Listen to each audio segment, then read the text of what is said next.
Will the board secretary take the roll? Mr. Jim Bard. Here. Mr. Dwayne Burt. Here.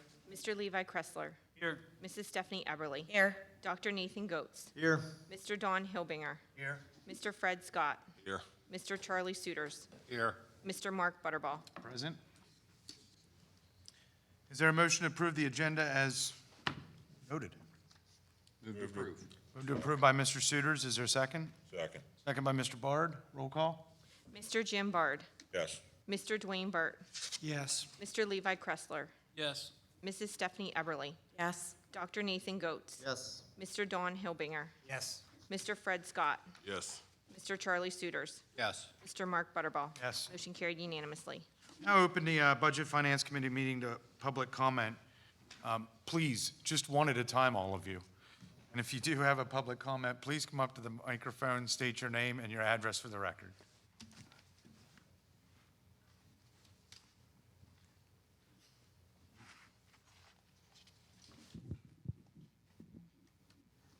You hear me okay? Darren Donovan, 108 McCullough Road, Shippensburg. I am a resident of the district. Going over some of my notes from the last meeting we had, and just wanted to bring up a few things. I was wondering if there has been any headway made regarding how our district sits in two counties and how that affects us being able to tax appropriately. It seems we're really missing out on some revenue for our district because of that, and I was wondering if there's what we can do to get that fixed and if we're moving in that direction at all. And also, has anything been done to get a plan together to get some of these students that we've lost over the past 2 years? I think last meeting it was 70 to 80 students, if I have it correctly, which is equivalent to about $1.2 million in revenue that we're losing. Seems to me if we can get the students back and get the tax situation figured out, I mean, that you're looking at close to $2 million in tax revenue that this district is missing out on, which I believe gets us pretty close to a balanced budget from the notes that I was seeing last time. I know Mr. Burt was saying about getting a group together about getting some of these kids back in our district, back in our schools. I do have some plans to get something like that going, so I'm going to take on that task and see what I can do with it, and hopefully get the community back involved and get these kids back in face-to-face learning. Thank you. Thank you, Darren. Any other public comments? I'll turn it over to Christy. Good evening. So on tonight's agenda, we have to review our debt service borrowing update. I received some information from PFM. Board members have been asking for some information regarding this matter. So I do have an update to provide you there, as well as an update on our major revenue sources for the current school year, to review the capital fund balance projects across the district, to review special education budget change, and then also look at updated revenues, expenditures, and the final budget. So beginning with the debt, there has been some questions from the board regarding how much should we maintain in fund balance, and how will that impact our borrowing going forward and our credit rating. So there is no set number, but you do have to be mindful of when you start spending out of fund balance, and if you dwindle that down, that it can have an impact on our credit rating and future borrowings. But again, when I talk to PFM, they can't say for sure how much, and depending how much you pull out, how much that could potentially impact. But know that there are some minimums that are out there that some oversight boards will put out information regarding what is what do I want to say, a good minimum balance to keep in your fund balance. So again, this slide was compiled by PFM and provided to me. And so the GOFA, which stands for Government Finance Officers Association, lists some best practices in governmental and public finances. So what they say is, regardless of the size of a government you are, they say that you should maintain in your unrestricted fund balance no less than 2 months of your general fund operating revenues or expenditures. So based on this statement, 2 months of our 22 budget expenditures is equal to 10.5 million.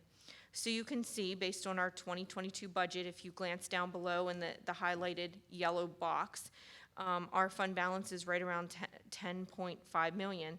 Now that 10.5 million is not in unrestricted. It sits in some assigned and committed categories. So then some other things the GOFA takes into consideration is your predictability of revenues and your volatility of expenditures. So, if you have more unpredictability, then you should probably maintain a little bit higher levels in your fund balance to cover those. Again, they'll look at the perceived exposure for the district. Is there going to be any significant one-time outlays, capital needs? Is there going to be any upcoming state budget cuts? Or if there's a budget impasse, can we withstand, a couple months of a budget impasse without having to borrow money? Other things that they look at is there a potential drain on general fund resources from other funds? For example, a couple years in a row, we've had to transfer some money, not significant amounts, but we've had to transfer money into our food service fund. And then based on those things, they can have a potential impact on your bond rating, and of course, the amount that it will cost us to borrow funds. And then they also state, of course, as we do, you can have other commitments and designated fund balances set aside for specific purposes. So then, although we do not use Moody's as our credit rating company, our credit rating company for the school district is S&P, and they do not have any minimum standards out there listed for how much we should maintain in fund balance, but Moody's, who is another credit rating for school districts, say that you should maintain a minimum of 18% of your revenues. So again, going back to that, we're very close to that number.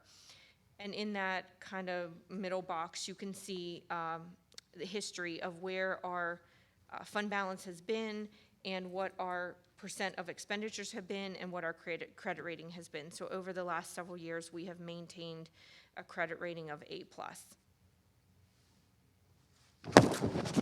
So then, if you recall, PFM had given us the original projection of how much we could borrow if we kept our debt service payments level from the 1920 fiscal year, and it was based on market conditions at that time.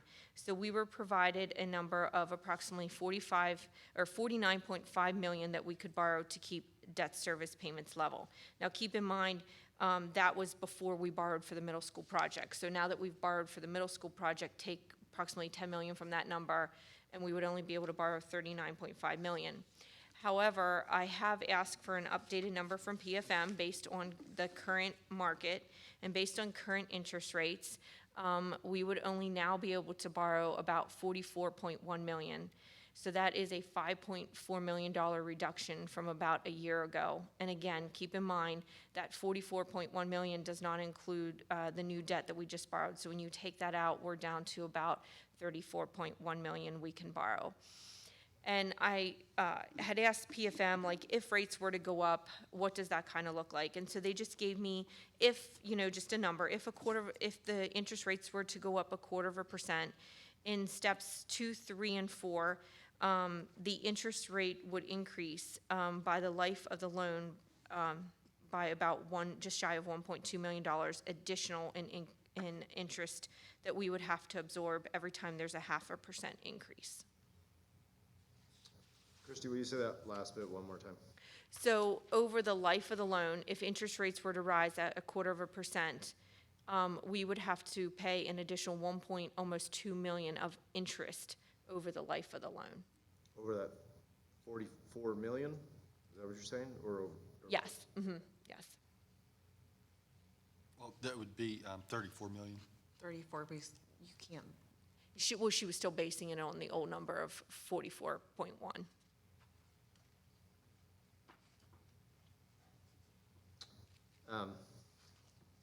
Not to belabor this, but I'm just trying to real quick think of it in terms of like 10 million chunks.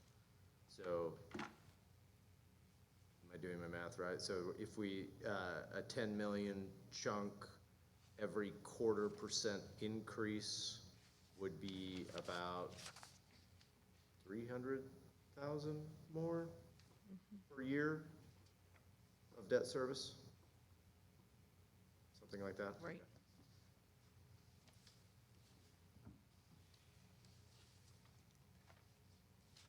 Is there any more questions on the debt service?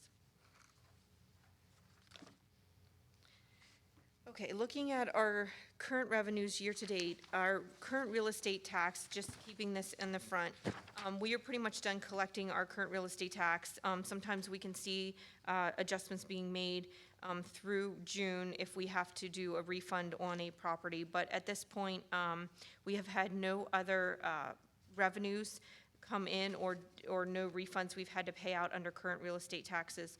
So through April, we have collected just a little over $24 million in current real estate taxes. When you look at what we collected last year at the same time, we had collected $22.5 million. So we are 6.7% above where we were last year at this time.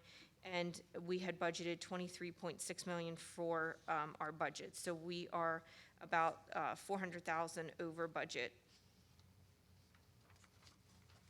Our realty transfer tax, it continues to remain strong, so we had a small bump in our realty transfer tax again this month in April. So you can see through April of this year, we've collected just shy of 1.9 million in realty transfer tax. When you compare that to last year at this time, we were just under 600,000. So we are 215% above where we were last year at this time, and we budgeted 450,000 for our annual budget, so we are well over our annual budget. And just to highlight some of the large amounts for the April collection is the Kramer Roadhouse has sold, and we got about 63,000 out of that property changing hands. And there was a farm on Route 11 that sold, so we got about 20,000 from that changing hands. And there's a commercial property behind Hot Point that sold, and we got 2,500 from that property. And then just, again, we were seeing a high volume in number of properties being sold. So that is the highlight of what was collected in April. And then as far as earned income tax, again, it continues to remain strong this year. We received more in March than we did last March at this time. So when you look at year-to-date through April, we collected in about 4.6 million. Last year at the same time, we had collected in about 4.3 million, so we're about 6.9% above where we were last year at this time. And we have an annual budget set at 5.2 million. I believe if we continue on this trend, we will be above the $5.2 million mark when we end the current fiscal year. So moving on to our capital projects list, the first one we would like to review this evening is our maintenance capital projects. You can see that we have our capital maintenance project list divvied up into three categories: high priority, medium, and low. So you can see for the high priority projects, we have 7 projects there listed that is being recommended to complete during next fiscal year. And then off to the side, you can see what fund balance we are recommending those expenditures come from. So the first one, we'd like to complete the camera project within the district, and that has a price of about $320,000, $70,000 coming from the capital maintenance fund balance, and $250,000 coming from the district safety fund balance. Also to repair the domestic water pipes at the intermediate school, that has a price tag of $600,000, and that is to come out of the capital maintenance fund balance. We'd also like to be able to do some remodeling work at the middle school to upgrade the lights, the curtains, and the stage mechanicals at $400,000, also to come out of the capital maintenance fund balance. We have received a request to replace the high school cafeteria tables at $110,000. That would also come out of the capital maintenance fund balance. To refinish the high school and the middle school gym floors, just shy of $8,300 for that project to also come out of the capital maintenance fund balance. To add railing and paint to the intermediate school dock area, that's projected at $20,000 and recommended to come out of the district safety fund balance. And then to replace some middle school kitchen food service equipment at $105,000 to come out of fund balance. Does, at this point, come out of fund balance, but if we should potentially end the food service account, if we would end the year well in our food service account, that could possibly be recommended to come from there as well. We have no medium priority capital maintenance projects, and then some low priority capital maintenance projects identified is to remove the gymnasium carpet and replace it with synthetic floor at the James Byrd and Nancy Grayson elementary schools at approximately $60,000. And to replace carpet at the Nancy Grayson and James Byrd office areas at about $40,000, and then to upgrade the fire alarm system at Nancy Grayson and James Byrd Elementary at $45,000. So you can see the high priority projects total just a little over $1.5 million, and the low priority projects are at $145,000 for a total of just over $1.7 million.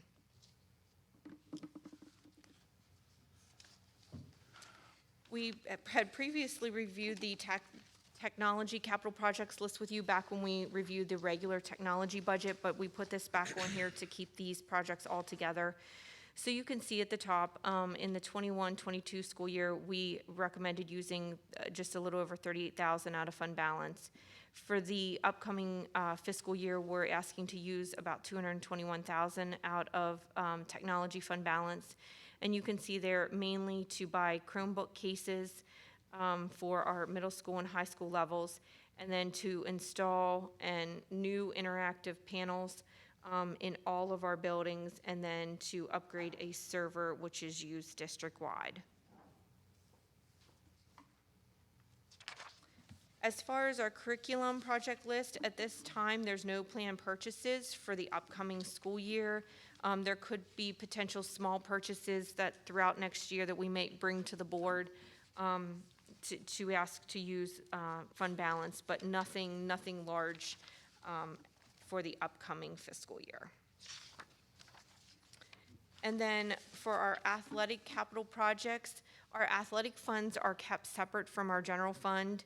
So the athletic actually has its own fund balance. So you can see listed below, as of last fiscal year, the middle school had a fund balance of just over $67,000.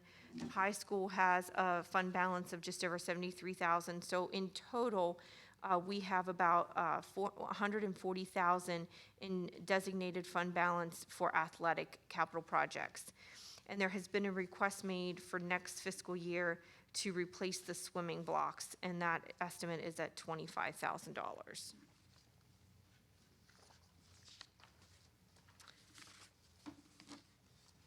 We had a request from the special education department to hire a new elementary autistic teacher, and that would be a cost of approximately $93,000 with salary and benefits.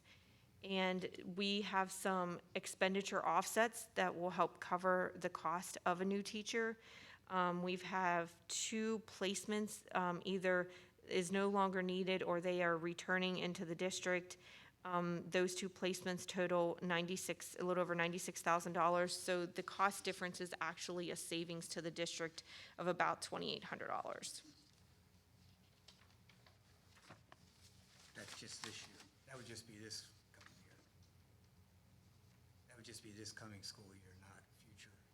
Correct. Well,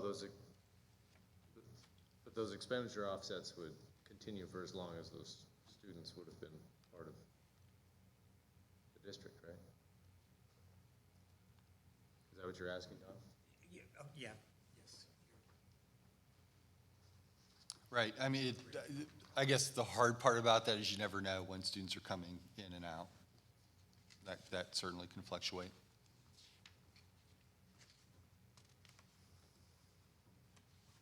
So then just to keep all of our personnel requests together, I updated the personnel list to include that new elementary autistic teachers, you can see on line 3.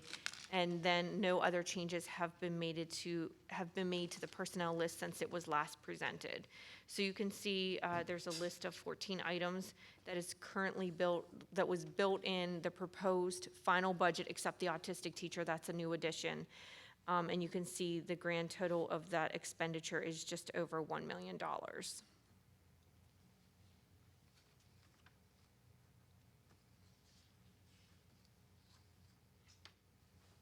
Is there any discussion on that, or go ahead and move on for now? Okay, so that brings us up to our updated revenues. So we're still trying to gather information on how much money could the casino bring into the district.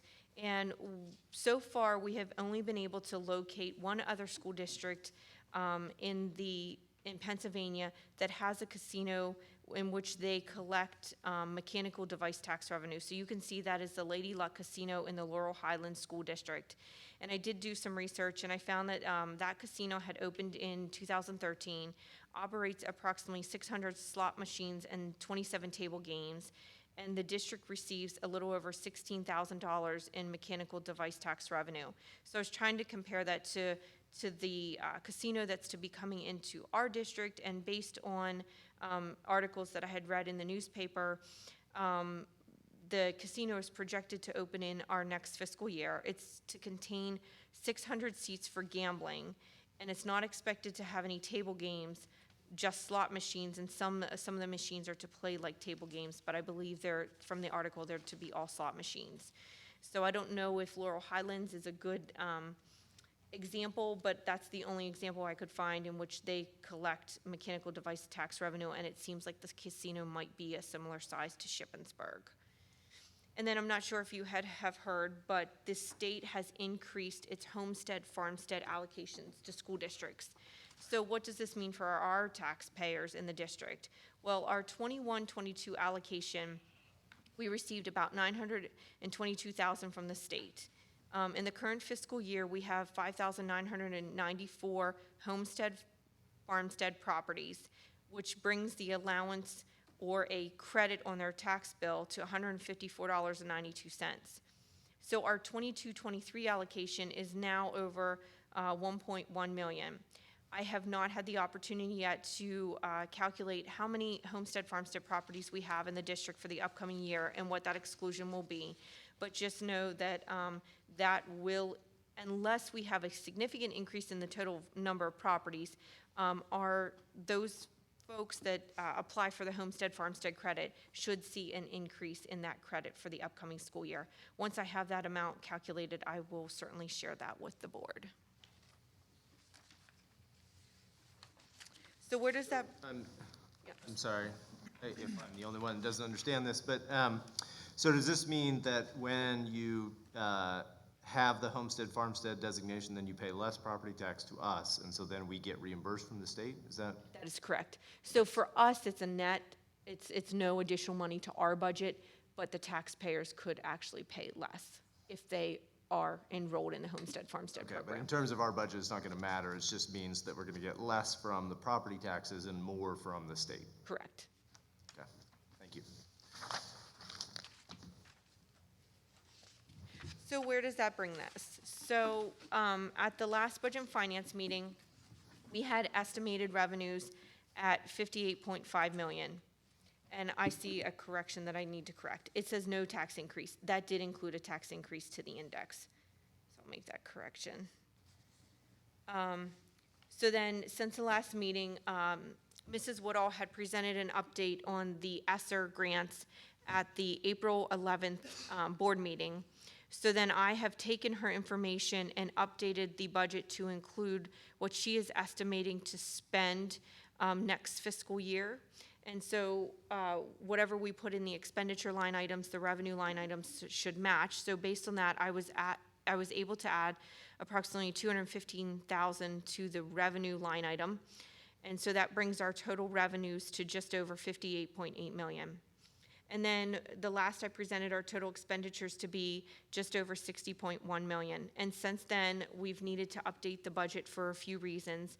We have in our updated electricity, natural gas rates and consumption. So based on that, unfortunately, I needed to add an additional $44,100 to the expense.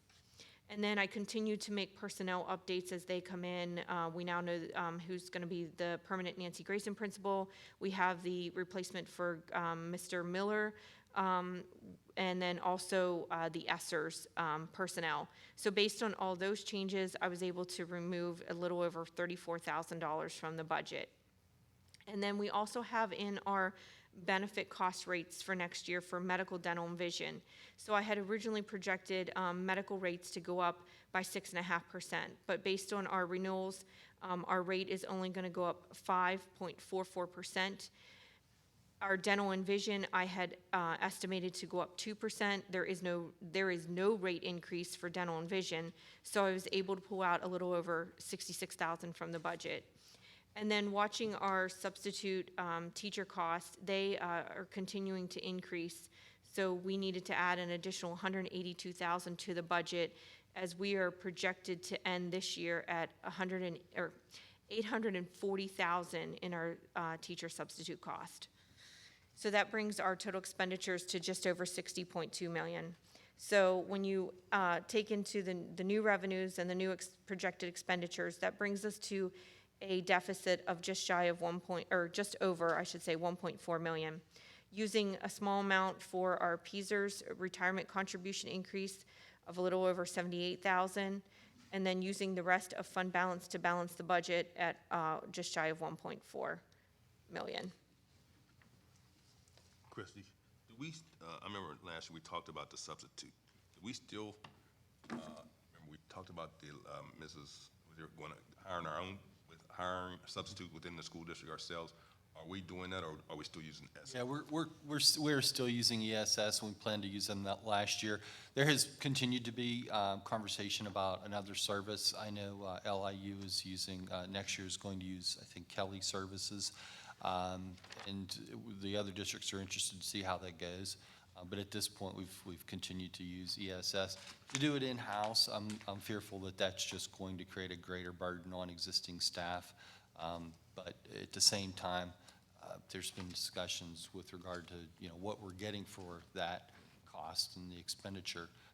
Certainly, we've seen an increase in our substitute presence this year, but we've also had a dramatic increase in the cost from where we started. I think originally we were around $100 a day, now we're up to $160 a day, in addition to the incentives that we've added last year and again this year in the spring, in May for Fridays and Mondays. So definitely a lot more money is being spent for substitutes, and we're continuing to look at what some other options are. But right now, to answer your question, Mr. Scott, we are continuing to use ESS. Okay, thank you.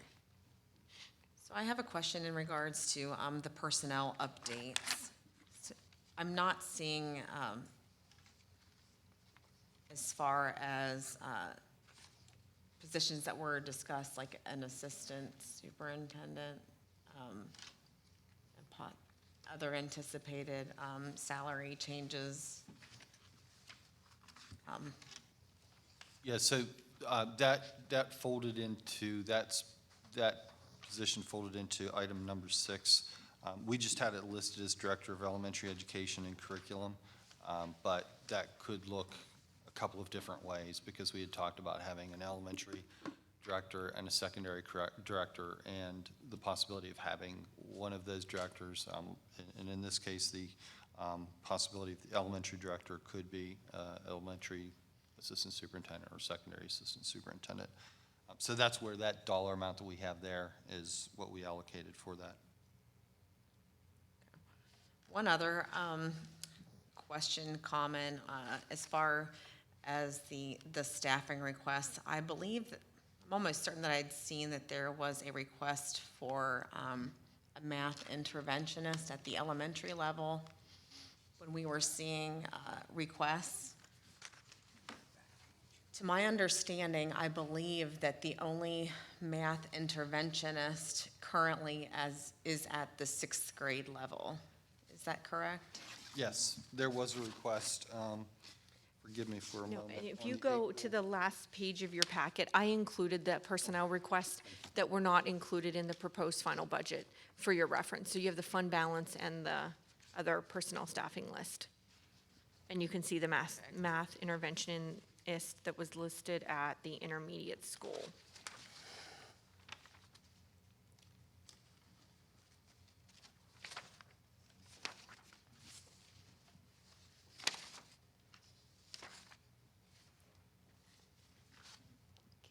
And there was also a math specialist listed at Jamesburg, was another request.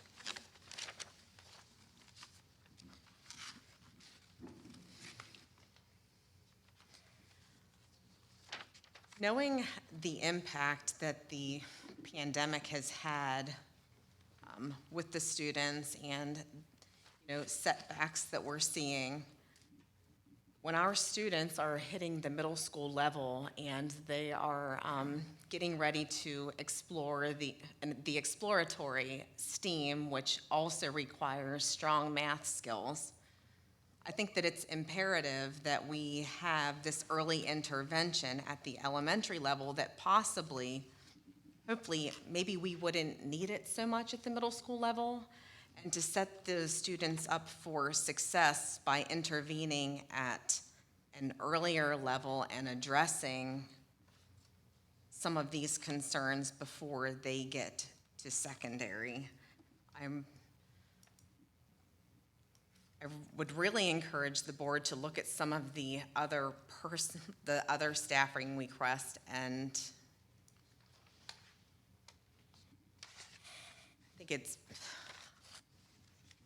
I really think investing in the early intervention. If we want to continue that topic, I'll just throw out there that if we want to look at what personnel we want to add, I think we got to kind of decide on, okay, what kind of dollar figure can we afford to do that with?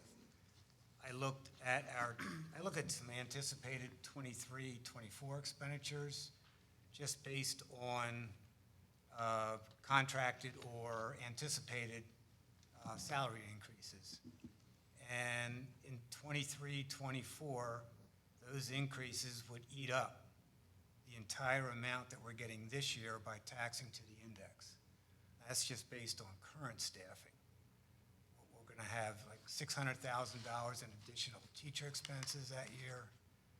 And we haven't settled the other two yet, but they're anticipated to fill that gap between 600 and 800. And that's, so even in the next budget year, we're looking at taxing to the index will probably go up, or it might go up a little bit. We're not quite sure, obviously, what the index is going to be. But it's going to eat up our entire index amount this year just to pay those increases in 23, 24. So I agree, let's take a look at the personnel list, but I think we almost have to come to some kind of conclusion as a board. We know we can't spend, I don't think we can spend $900-some thousand on personnel increases this year, which is what's in this current budget. So I think it's going to come down to taking a look, what can we afford to do? And I see that on number 10, the school resource officer is on there. However, I mean, currently the board did not approve that position. That is correct. That was a request at the high school, as part of the high school list for additional personnel. Well, none of these are approved yet. None, okay.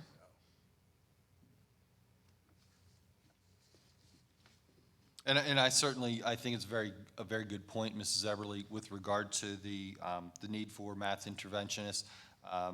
Certainly, I think every one of these positions, whether you're looking at the personnel list, which Christie had outlined, in addition to the other personnel lists, which has positions that haven't been included in the current budget, but any one of these positions, I think certainly has merit, some more than others, and that's ultimately a discussion or decision that the board will have to make.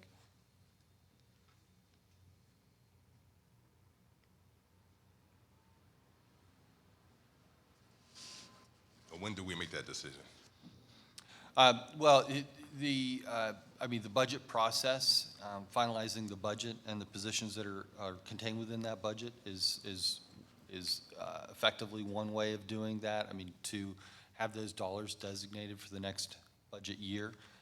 But aside from that, a formal resolution to advertise for those positions. Let me see if I understand you. So if we fill these positions next, and we'll leave all the money up for next year, right? We won't have enough, well, they'll take 900,000 out of it. We'll need more money next year if we fill these. Well, I'm just looking at the increased expenses from our current staffing levels. We'd have to tax to the index again, just to cover the increases that we've negotiated or will have negotiated in salary increases. It's nothing to do with any additional positions. That's just going to add to the amount of money that we're going to need to pay personnel expenses in the next school year. You're pretty much saying, I think, if I understand, that the the anticipated negotiated increases will eat up next year's taxing to the index. It eats up this year, so I assume it'll be next year's. Be locked in. Yes, It'll be locked in. before we add additional positions anywhere. Based on the staffing levels that we have currently, we're already taxing to the index in 23, 24 at least, just to cover additional personnel expenses based on salary increases. That's not counting these here. Right. Right.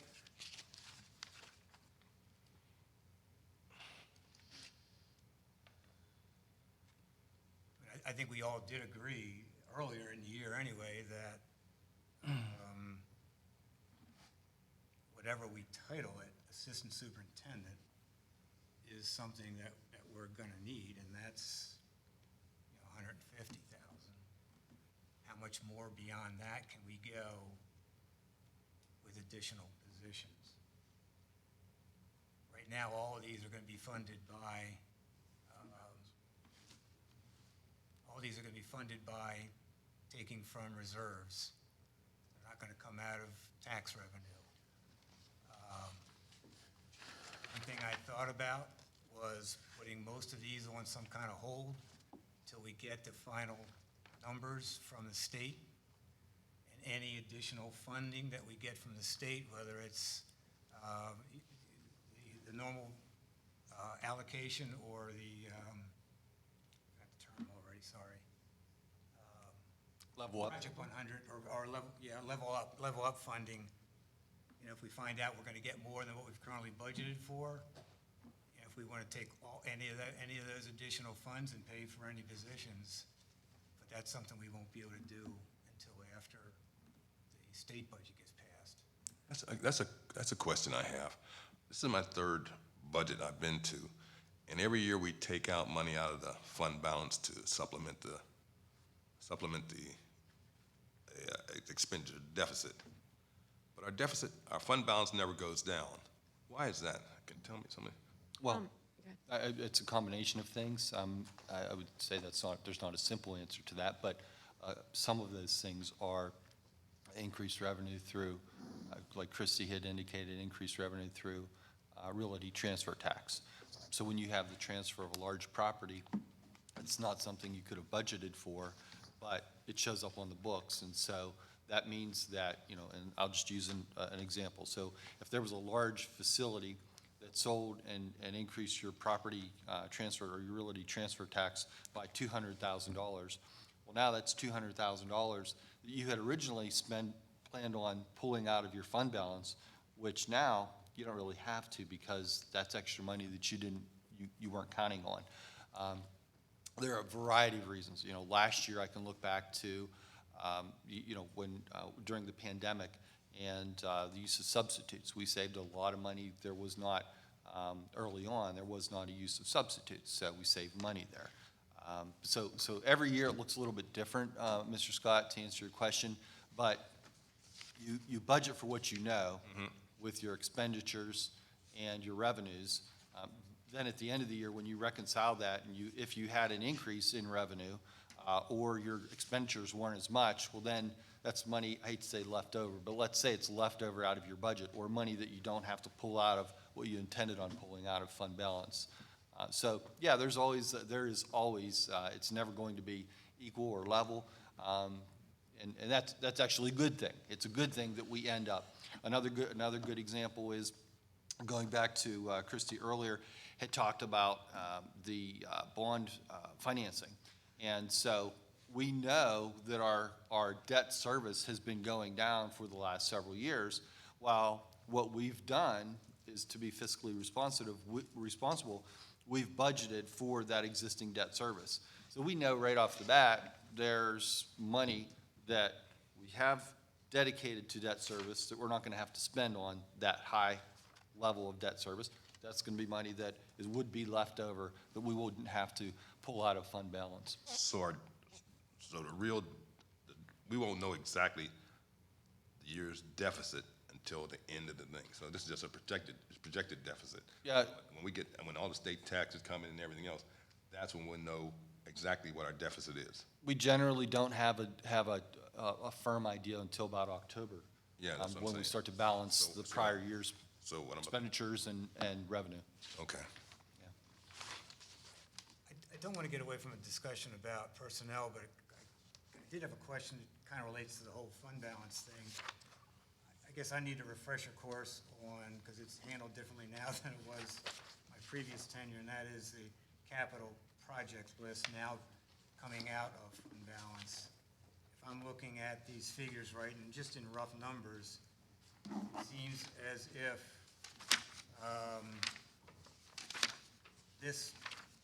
the spending here will basically wipe out that entire fund balance that's in there now. So we would be going into the next fiscal year with zero money in that capital project fund balance. Is that correct? That is correct. So we would have to look at replenishing that potentially. One thing I noticed there is the additional realty transfer tax in this year would pretty much cover that money. And it's a one-time revenue, and for one-time expenses, I think it makes perfect sense to use it in that way. But I would just, I just wanted to clarify that we do have to replenish that whole account. and just keep in mind, I keep saying this to Dr. Suppo, in my mind, I keep saying, okay, the amount that we got in realty transfer tax is actually covering the increase in cyber charter. So if you remember the 21-22 fiscal year, we did not budget actual cyber charter school expenditures, and they've remained up this year. So I say what we're getting in realty transfer tax is actually taking care of that deficit. The other part of this that I want to make clear is when we look at the capital maintenance project, that really has no effect on our budget. So tonight, we're having a budget and finance meeting because we need to pass a budget prior to June 30th. This has nothing to do with that. Keep that in mind. And the reason I say that is because whatever we decide to do or decide not to do is not going to affect the numbers in our budget. These are monies that would be pulled out and used on an as-needed basis. So these projects could be designated and approved by the board on an as-needed basis. A good example of that is the kitchen food service equipment. Mr. Kreitz and Christy and I had a conversation about that. And, with the remodeling of with the expansion of the middle school cafeteria, which we're in tonight, that seemed like, that equipment, is it really needed right now, or are we better off sort of waiting till the latter part of the year?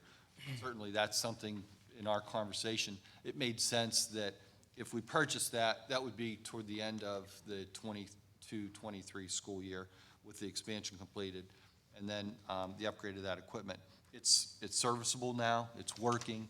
When you look at some of the larger projects as well, the domestic water pipe replacement, that's not something you're going to start tomorrow to take that money out of fund balance. If approved, there would have to be first a process of bidding that, going through the bid procedures, scheduling it, getting materials in. So it isn't as though that money would come out immediately. One comment on this cyber charter school budget and so forth. What I believe you said and reminded us of is that our current cyber charter costs, if you will, the unintended consequences of the activities for the last 2 or 3 years where we saw more students move to cyber charter, that we didn't budget the current expenses for that. And relative to that, I really do believe that whether it's one person or a small group, a committee or whatever, but I'd like to see us identify the appropriate group that would, among other things, be tasked with the responsibility of putting on call it a marketing campaign, if you would, but what are our plans, comprehensive plans to develop comprehensive plans to bring back as many of these students as possible, and to have that person or that group report on a regular basis to the board in terms of our progress. It's basically the concept of whatever we work on gets better, and hoping is not a plan. If this were anywhere else, anywhere else, you would, and you had a big portion of your cost dramatically increase, you'd put a group together and you'd assign them, among other things, a responsibility of putting together a plan on how we're going to make improvement on this. Dr. Suppa, you said at the last budget and finance that team was going to get started. Has that team been developed, and has there been movement? We haven't developed a team, but we have been reaching out and speaking with families. Now, not all families want to speak to us either. That's the difficult thing, because we want to try to get, what is the reason for them leaving, or why is it that they are making that choice? We had talked also about what some of those different options are. You can have somebody who comes into the district who has never attended our school, and they choose cyber charter, or who was in another school district and they were in a cyber charter academy, and now we have to bear that cost. So I guess what I'm trying to say is there are some students that we will not be able to get back. There are some families that we will not be able to persuade, but certainly I think that doesn't mean that we can't make an effort to try to get back. And there are certainly families that I do believe would come back and can come back to the school district. So yes, we've had those discussions. We have reached out to families trying to get information from them, but we haven't formalized beyond that point at this time. Well, and I guess a part of the reason I mention it tonight is we realize we're going to be going through a significant transition as we go forward. And it's a point that there's a lot of money behind it. And I personally believe in a lot of cases we can do a better job, and we can offer more. If we set up on the edge of our chair, I believe we can get a significant number of those students back. We can offer them more. We can save the district money. But again, it would involve a significant effort and regular reporting. Whatever you measure gets better. At least changes.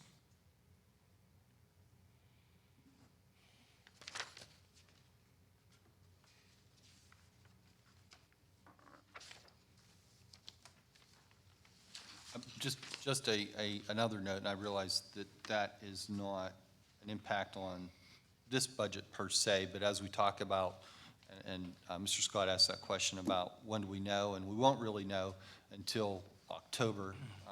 But at this point, as we look at those, we look at the pluses and the minuses, we believe that we're going to be in a positive place when we do get to October. So When you mean positive, we won't need as much as we're saying we're going to need out of the fund balance? for the current school year, correct? Okay. Correct. Well, number one, I believe there's probably $2 million or some number close to that in debt service in the current budget that we won't be using in the current year. Is it that Yes, high? correct, because I was just going to say that, Yeah. Mr. Burt. So That'll flow right to the bottom. That'll wipe out this deficit. So this isn't, this isn't but in this number, there's probably whatever it is, $1 million of cyber charter expense that isn't in here. I think that really takes the the real deficit to 2.5 million, but there's 2 million in debt service that'll flow to the bottom. That'll wipe that out. Correct. Yeah, and the other thing I would say, which maybe was, but, you want to budget conservatively. So in generally accepted accounting practices, plus or minus 4% would be considered good. Well, 4% on 60 million bucks is 2 million bucks. So, you could look to have, and if you look historically, I haven't seen the numbers lately, but we generally would have $750,000 or so, or more, between $750,000 and maybe $1 million flow unused from the budget into fund balance. So the first $750,000 or $1 million in deficit, I don't even flinch about. Now what's after that begins to get serious. One other thing I would just say it real quickly about the personnel stuff, and it's not meant to, it's just meant to sort of on the other side of, not on the possibility of delaying. Whatever we do in terms of delaying, we don't want to put ourselves behind the 8 ball in terms of deciding so late that we kind of come late to the advertising and I interviewing wasn't suggesting processes. that. Right. I still think June 13th, that's the date we need to be passing the budget. Yeah, because we want to be early, and for the positions we're going to fill, we want to be early in the interviewing process, because otherwise you'll be last to the feeding trough. Yes, that's a very good point. There have been a number of positions that we've also posted as anticipated, just so we could begin that process and get applicants. Certainly, if the position isn't approved, we wouldn't bring a candidate to the board. But it's a very competitive market out there. Now, that doesn't include all of these positions, but many we've tried to at least be aggressive on and proactive. Doc, do you have an anticipation how many positions we're going to have after the school year open? Due to retirement or leaving the district, most of them we've been handling, Fred. I think up to this point, we may have had 4 retirements, somewhere in there. But there have been a couple that have happened during the school year or at the tail end of the school year. So I don't think that's going to be excessive. Okay. But there is some movement. I think when I say 4, I'm referring to, I believe in retirements, and then we also had an individual who resigned, who was moving. But like I said, we've already been on that as far as advertising. One other thing in terms of positions, and we've talked about this before, and that is the 4 positions in grade 7. We're building 6 classrooms, and we'll need 4 positions additionally in grade 7 to fill those classrooms in the following budget year. And I believe we made some discussion about the possibility of recasting, and the numbers we threw out were $1 million of the committed fund balance for PECers that could be used, for example, to fund 4 teachers, $400,000 in year 1, which would be next year, $300,000 in year 2, and $200,000 in year 3, and $100,000 in year 4. It would be a 5-year plan to phase those teachers into the budget and to come out of the committed fund balance. I believe in order to recast this committed fund balance in such a way, that would require us taking this proposal or proposal similar to it to the board meeting in discussion under the discussion agenda, and then a follow-up vote under action to take that move. I know that hasn't been done at this point. I don't know whether there's not agreement with me here on the board to do that, or if what other concerns there might be. But I do believe that it would be fiscally responsible to put a plan together to be able to phase those teachers into the budget, which we know we're going to need once the building additions are completed. Yeah, and just to add to that, another thought or discussion point we had was, depending on the state funding and where that lands, dedicating we're adding back in one of those positions this current school year, even though we know it's not going to be filled for 23 or 22, 23, but adding it back in to, again, start to phase in.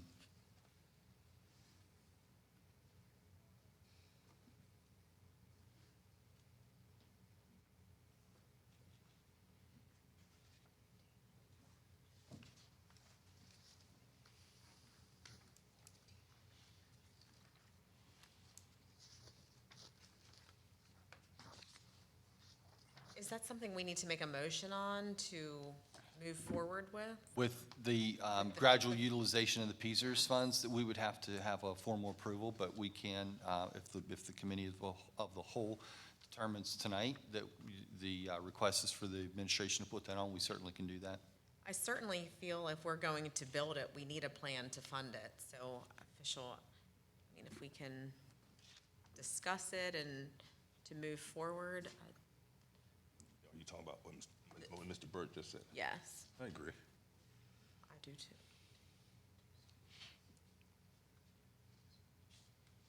Discussion?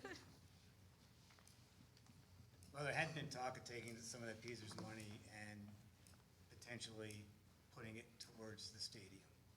So that's the other alternative for that PSERS money. And I get, To me, it all comes down to use of fund balance. That's really what it all comes down to. Where are we gonna move things around within the fund balance to pay for certain things? So whether it's called one thing for this and another thing for something else, I don't think it makes that much difference. It all just comes down to how we're gonna effectively use the fund balance. So, but if we build the buildings, we don't have the money set aside for the teacher position, we're right back to where we are now when the time comes. Be adding those 4 teachers into that year's new budget. Right. Yeah, so that, the idea is start to phase in the cost of that into your annual budget now, so that when you get to that 23-24 school year, you're not looking at a $400,000 hit right away just for those staff members. There will be an additional $400,000 surely in the budget somewhere, but not just from those 4 positions which we know are needed. I guess the discussion would come down to what are we comfortable with setting aside from PSERS for the stadium versus funding for those positions, because ultimately it was decided or discussed. We never did anything officially about it. Right, I mean, it was discussed, but, you know, what are we comfortable with? Well, you built the rooms. Yeah, it's already been committed to. Well, and I would just say this, based on, what we saw in the presentation earlier, that under any way that you look at it, spending huge chunks of fund balance, for a major project is, may be tentative. So probably in my mind, the plan, we could recast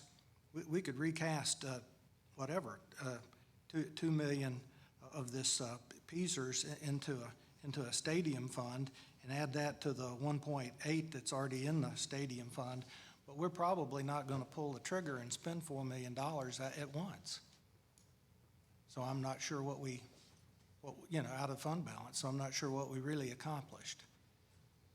I think kind of from that line of thinking, it almost, whatever facilities requirements, probably larger facilities requirements probably come more likely out of borrowing, and smaller projects like these, well, for example, like the several projects that are in the capital maintenance budget for this year and other things like that in smaller chunks would be better to be, that way you can keep a closer eye, because the fund balance, the total is a little bit less predictable than some other things, so that number doesn't get drained below whatever our comfort level is as it relates to our credit rating.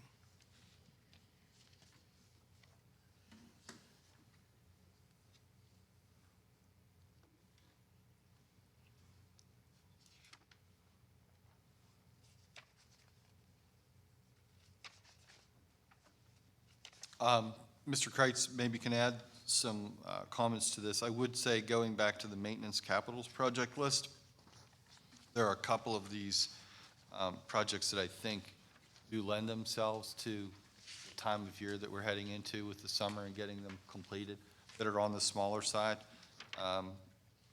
The high school cafeteria tables, and I say this again because trying to order things and get them in for the next school year, the high school cafeteria tables, the refinishing the gym floors, the railing, which is a safety concern at the Sace dock area. Those are three items that I'm pulling out, just kind of saying that might be something that it makes sense for the board to at least approve early on now so that he can move forward. Chad, do you have any comments on that? Or you may feel otherwise, you may feel there are other projects. No, I mean, the cafeteria tables for sure, like, that is very timed. We could have them beginning of school year if we were to move on them probably by the end of June. I don't know if that's possible or not, but we could have them for the beginning of next school year. The gym floors, absolutely, because if we don't get that soon, you know, we have to do them in July. They have to be done in July. The railing being a safety issue, yeah, we need to get, that would be perfect to be done this summer also. Because it actually had a lady fall into the dumpster off of that dock area, so that's very critical. Yeah, the other ones, I mean, the other ones are definitely gonna take a lot more time to really make action on. While we're talking about the capital maintenance stuff, questions about number 1 and number 2. I mean, those are two separate conversations, I guess, but the camera project, these are security cameras, correct? And this is an upgrade to the current system? It's cameras at to 2 elementary schools, which we don't have any. And then I believe there's some additional to the intermediate schools. In this building. Or, yeah, in this building also, yes. Yep. Okay. Then talk to me about number 2. Explain what's going on there. So at the intermediate school, we have a major problem with construction, whether it's the material or just the way it is we have leaks up there constantly. Pinhole leaks out of domestic water. It's copper piping, and it's at least once a week, if not more, that we're up there repairing pinhole leaks. So this is a replacement of the pipes, like, within the entire infrastructure of the building, like, Yes. sort of Yes. above in the ceiling. And if I remember correctly, this is one of the items that was listed in the big capital projects list, right? Correct, yeah. No. So, and that was a big chunk of, like, the total for the intermediate school, right? Because if I remember correctly, I don't have my notes in front of me, but the intermediate school was something like it was more than 1, it was less than $2 million, I think, total, and this accounted for a big chunk of that. Yeah. Definitely was a big piece. Yeah, well, to me, that sounds like an obvious, like, we need to get on it and fix the problem immediately. Camera stuff, you guys say that you need it,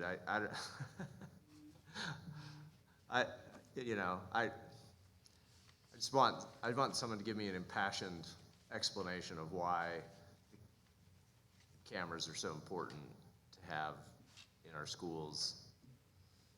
Because I guess I'm playing the curmudgeon role here and just thinking like, well, my school never had cameras. So tell me why these cameras are so critical. Because the things that go on in schools are different when you went to school. Kids, the administrators held for the safety of the children. They can't be everywhere. So you may not be able to stop the incident, but you can hold the person responsible who did it if you have them on video. You won't get everything, but it's a deterrent for a lot of people, children or adults or whatever. I think cameras are very important for every walks of life nowadays because of things that occur. And if I had a camera and I can say that person did it, rather than going around hearing what someone said he or she said, that's a big difference. And I think cameras are a deterrent. at the elementary school level, like, is there enough behaviors at the elementaries? Is it about behaviors? Is it about, like, the safety? I guess, I know middle school, high school, the behaviors are a little different. They're a little more aggressive, like, is it at the middle school to constitute that price on that, to add, the cameras to the elementary schools, because would be strictly in the hallways. They're not in the classrooms, correct? Yeah, it would be in the hallways, large group areas, as well as the exterior of the building. And so, I think it's hard to answer. I understand your question. It's hard to answer that, is it worth the cost, is what you're getting to. I know that there are a number of situations where we've been able to go back to the video cameras where they've helped us after the fact or after an event, be able to look at it. And it could be anything from a student to student discipline issue or aggression. It could be a concern with a faculty member where someone is accused of doing something, and you're able to look at a video, again, not in the classroom, but something in the hallways. Hey, this did happen or this didn't happen. Certainly, if in many cases we've been able to use the video to help us understand the occurrences of a situation based not just on what somebody says or what even multiple people say. I know Mr. Scott is an expert at this, but I've come to learn over the years, if there are 5 people that saw an accident and you talk to all 5 people, you're going to get 5 different versions of the accident. And so the video really helps with that. Is it worth it? I think it's worth it because I support the recommendation. Anytime we've had, and we do have the state police in, they do an assessment of each of our buildings. That's a recommendation that they make to purchase and install video equipment in all of the buildings. It is expensive. I would say my recommendation is, and again, this isn't a decision we have to make tonight or that you have to make even in the next month, but I would say at least keep chipping away at it. So if nothing else, you don't want to spend, because it is $320,000. You're not looking to spend $320,000 over the next year. Just at least say, hey, you know what? Okay, let's do this building, and then let's plan on next year doing this building, and continuing to work at having a good system within all of the facilities. I know the board made an investment when we renewed our last busking contract to have video cameras on the buses, and again, they're not perfect. They're not always going to catch or hear or see everything, but I'll tell you, tremendous the benefit that they've provided to not only us, but also the busing contractor. And it's not, sometimes it's always not, it's many times not really trying to catch someone as much as it is being able to look at it and have a true picture of what happened and say, this did or this didn't happen. Well, the high school's already covered, right? But the middle school, so this project is for our other 4 buildings besides the high school. Yeah, so this covers, currently we have cameras at the intermediate building, the high school, and the middle school. The middle school could use a couple of more. There are a couple of areas that we feel just aren't covered very well, so we would like to see a few more cameras added at the middle school, and then at Nancy Grayson and James Byrd. We have them at the intermediate school. We do. That's good, because we can watch them, the pipes break if we keep it. We'll put Chad on that. They're all because of them on the outside now. Well, I'm supportive of having them at the high school and the middle school. I mean, if we already have them at the intermediate school and that's not an issue, I guess I get it. It just seems that in the general priority list, I don't know. So I understand. the one thing I want to say with those cameras is most of that's coming out of the district safety fund also, and that is money that we have in there. So that's just one of the advantages why that is up higher, because there is money in that fund that, as us when we were on our safety committee in the school, not the board safety committee, but the one use some of that money for this campus. Not that that's. a But just, reason yeah, but just to why be clear, that district safety fund, that's not like some sort of, like, special, like, state funding source or something that only can be used for certain purposes. It's just, we designated it to. Correct. Okay, yeah. Well, I'm 100% supportive of the domestic water pipe replacement. I think that's super important. And to Dwayne's earlier point, I am also a little, I mean, I'm not necessarily opposed on principle, but I'm, you know, in general, strongly prefer to keep, you know, like this is why we have the fund balance, is to take care of these big sorts of things that come up. Like, you know, several years ago when we spent, you know, over $1 million to replace the roof on this building, and I think portions of the high school as well. Like, we pulled that out of the fund balance, and it was really great to, like, sort of have that money to be able to, you know, invest in that project. And I appreciate sort of having that cushion. So given that the fund balance is sort of where it is in relation to, you know, a percentage of our expenditures, as Christy was explaining before, I'm a little hesitant to say, like, oh, well, let's just take 2 or 3 million out or whatever and spend on a big project like the stadium, when these kinds of projects will continue to arise and we'll continue to need to use them for that. But, you know, sort of cycling out some of this money to help with, you know, budgeting for these new teacher positions and stuff, I think that makes sense. It's reasonable. It's not a significant amount of money compared to the whole.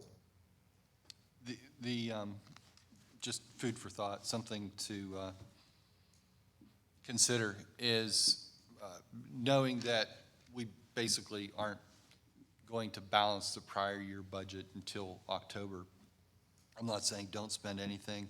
Again, looking at some of these maybe smaller projects that are timely, that it does make sense to get moving on them. But some of those other bigger projects, maybe you wait until October and you see how you ended the year, because then you essentially aren't spending any more out of fund balance than you're going to replenish it with, or, you know, plus or minus. It might increase your comfortability. Well, projects like the domestic water replacement, that's a summer project, right? That's a summer project, and it's a big project that would need to be specified and bid out. So that couldn't, well, I say it's a summer project. Chad, do you agree with that? I mean, they could do work in the evening, but. Is that a this summer project, or is that? No. That's No, a, that would be definitely next summer at the earliest. so when would we need to approve this in order to make this happen next summer? I would say approve it, I would say worst case scenario, approve it by January 1, because that way, that allows bid documents to be produced, allows it to be bid, secure the bid, approve the bid, order supplies. I would say January. Does that sound right to you? Yeah, All right, well, let's make sure that that happens then, because we want to do that, although I guess we don't need to make a decision on it until October or whatever, but I don't want it to slip through the cracks, and I'm sure Chad won't let it. Why would we wait that long? We don't have to. I think the problem is if you were to approve this right away and start to move on it, I don't know that they could do that work. They may be able to do it in the weekends and evenings, Charlie. If we can get the product now, if you can even get it, it's gonna take a year to get the material possibly. Yeah, I can't answer that, but yeah, supply is difficult. That's why you have to sort of predict what you're gonna do, and that's one of the reasons, like the high school cafeteria tables, that's something I'd move on now, because I know you'd have to order that with hopes of getting it in for next I'd year. really like to get them as soon as, if you all would decide and agree that you want cafeteria tables, the sooner the better on those. I mean, we could have that ball rolling on them and installed for the new next school year, for sure. I don't have a problem approving 1, 2, 4, 5, or 6 anytime in the next month. I don't know about anybody else, but if Chad starts to put this stuff on an agenda, I'm good with 1, 2, 4, 5, and 6. I'll go along with that.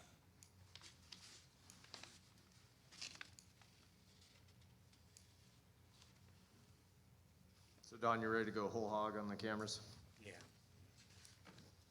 Do we know the cost, like, between upgrading the middle school versus, like, what is the cost for adding to the two elementary schools? Like, what is that cost? Chad, I don't know if you have that. I'm not sure I understand. No, in other words, what is the cost of the camera systems for James Byrd, Nancy Grayson, and, Individually, it's right, all together, right. 320. I don't have that right now. I could probably get that. I was, and I could be wrong, I was thinking for some reason the middle school was somewhere around 40,000 of that, but Yeah, that, that was the least. I mean, yeah. we're only adding a few. We can certainly get that number for you. Something happens at a building where we didn't have them, somebody's gonna point and say, okay, you got them for all these other schools, why don't you have this school adequately covered, so. Well, and I would say this too, which I think maybe the questions about the two elementary schools, James Byrd and Nancy Grayson, may be different than the thinking in the high school and middle school and even maybe the intermediate school. Maybe less as it relates to discipline kinds of problems. And so maybe the question is to what extent, because I know from time to time we do have runners in the elementary schools, kids that actually get out of the building and are headed to, to wherever. So to what extent in circumstances like that would relate to safety, to what extent are we wondering which door did they go out and those kinds of things, and to what extent would this help us there? I think when I see it, I don't see discipline in the elementary schools near as much. I see that in the high school and the upper grades, but in the elementary schools, I really see it as safety and kids getting away, and which blows my mind, but it does happen. It Yeah. happens more than you'd think. To add to that, when I think about cameras, Mr. Scott kind of said, well, I think cameras are like your best friend because they tell you everything that you need. Like there's always blind spots and whatnot, but everything, I mean, that helps you, older grades and discipline, but throughout the district that provides safety, and it also provides whenever, as Dr. Suppo said, whenever, whether it's the state police, local police, it doesn't matter, they come in, one of the first things that they're gonna ask is, hey, do you have cameras here? And if we say no, we're not able to help them start. That's the ground point. If there's a runner at James Byrd, you have a camera, you know exactly, okay, now we pinpoint this is the direction that child went. So I think that, I'm in support of number one going forward. For me, it's the teachers and administrators that's important to me, because they get accused of doing something, and it's their word, or not sexually, but physically. I got to grab the child or do that, put him in, and something happens. It's always, let's say the child gets hurt, it's always worse than what it really is if you don't have that camera or that picture saying exactly what occurred. And for me, I know over the years, that's why I've seen numerous times that teachers and administrators have been put in positions like that. And it's, yeah, and we certainly have had all of those situations occur. I mean, where somebody says, oh, this happened, and you look at them, not exactly, or a student elopes and leaves the building, and we're not sure what door they left.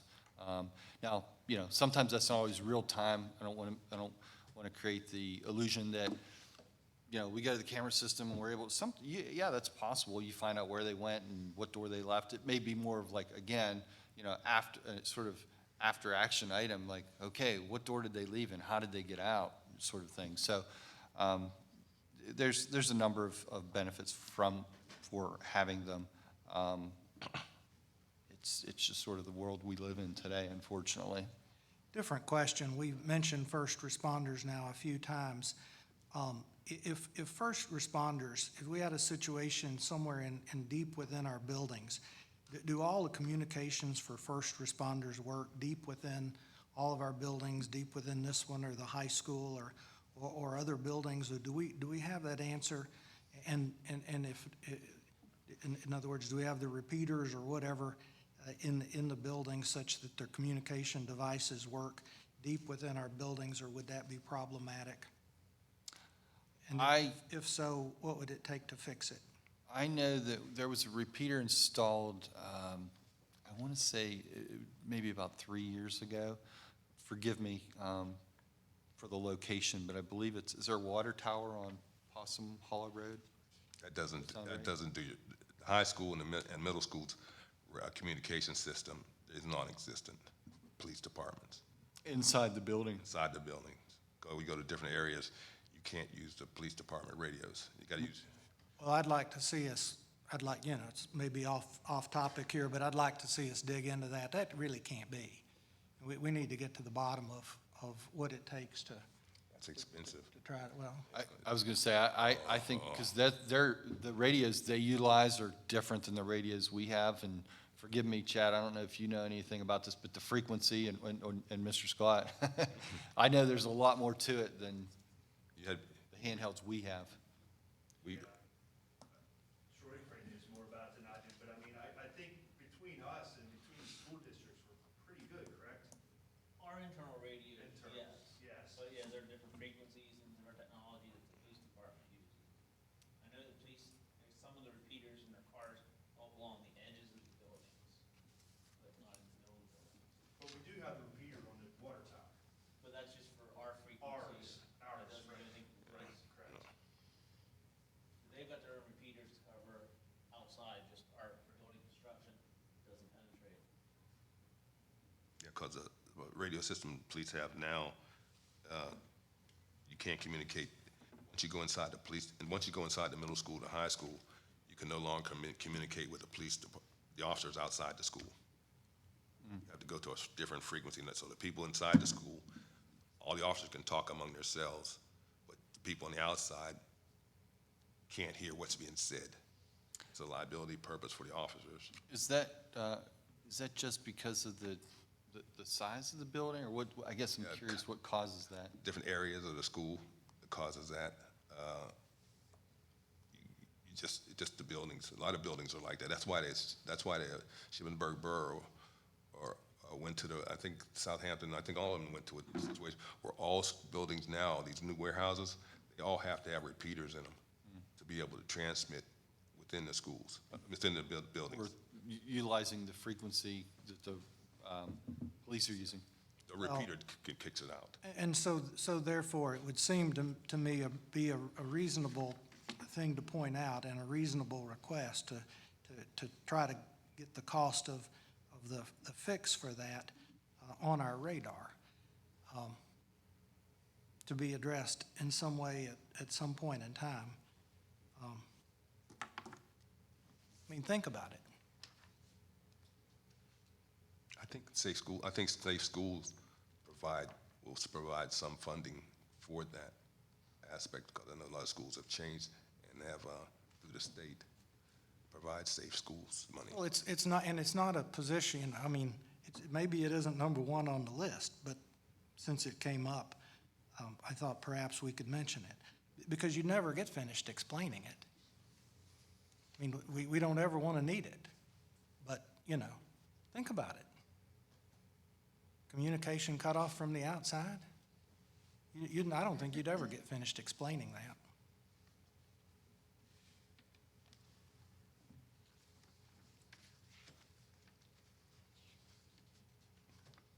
Any other comments from the board? Any moves or changes that you would direct us to make as we look toward June budget approval?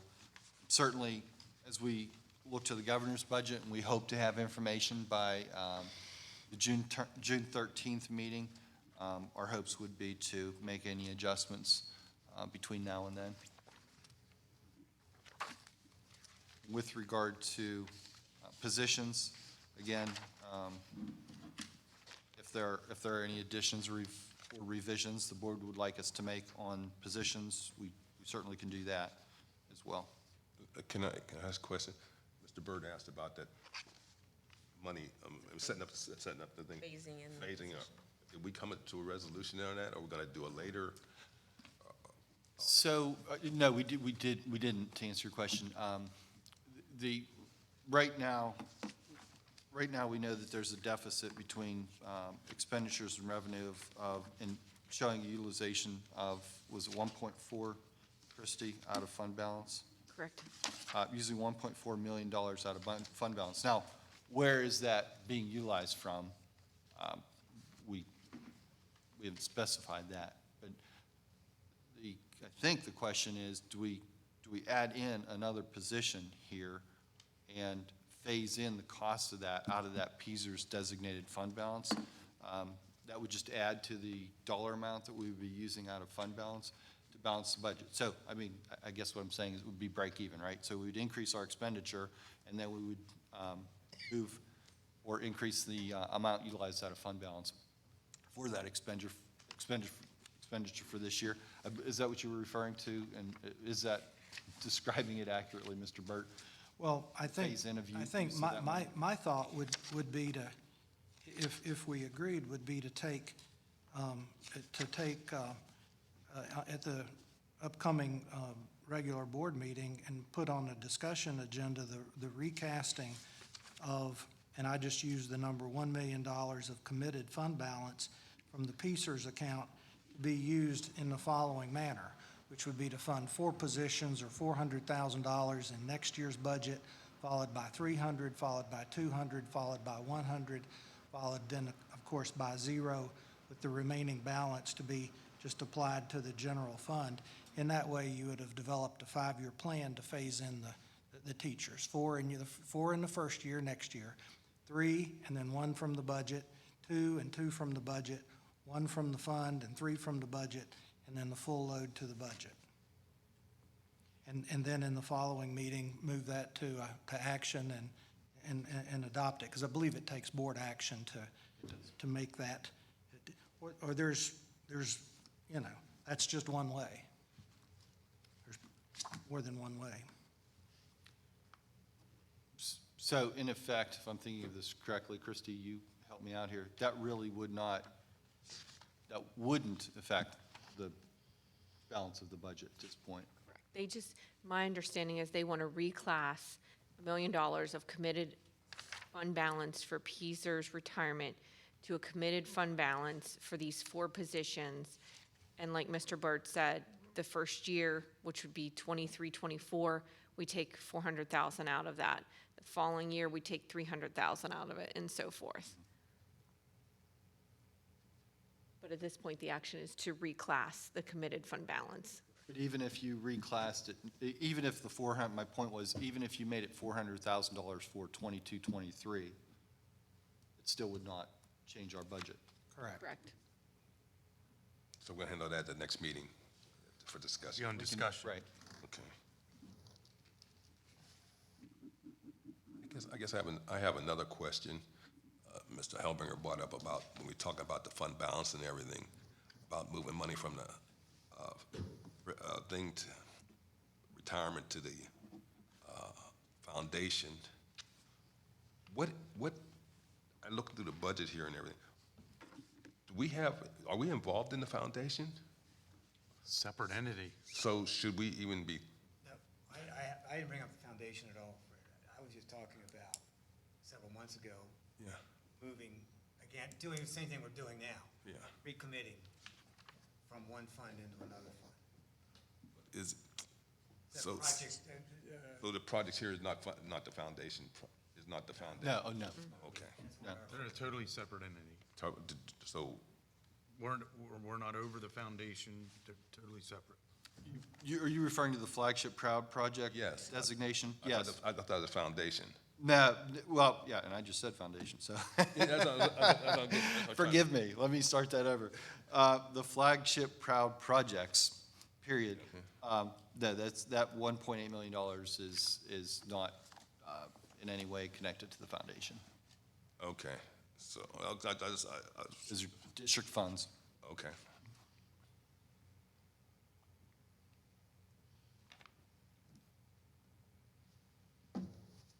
Any other questions from the board? Well, with number 10, I know we're really wanting the school resource officer. But it's looking like, the majority is, in agreeance with, the cameras at the elementary schools and upgrading at the middle school. I would really like to see, an elementary math interventionist added, to the staffing requests. You want in place a resource officer? Yes. I'm I against mean, that. we are still approving safety measures.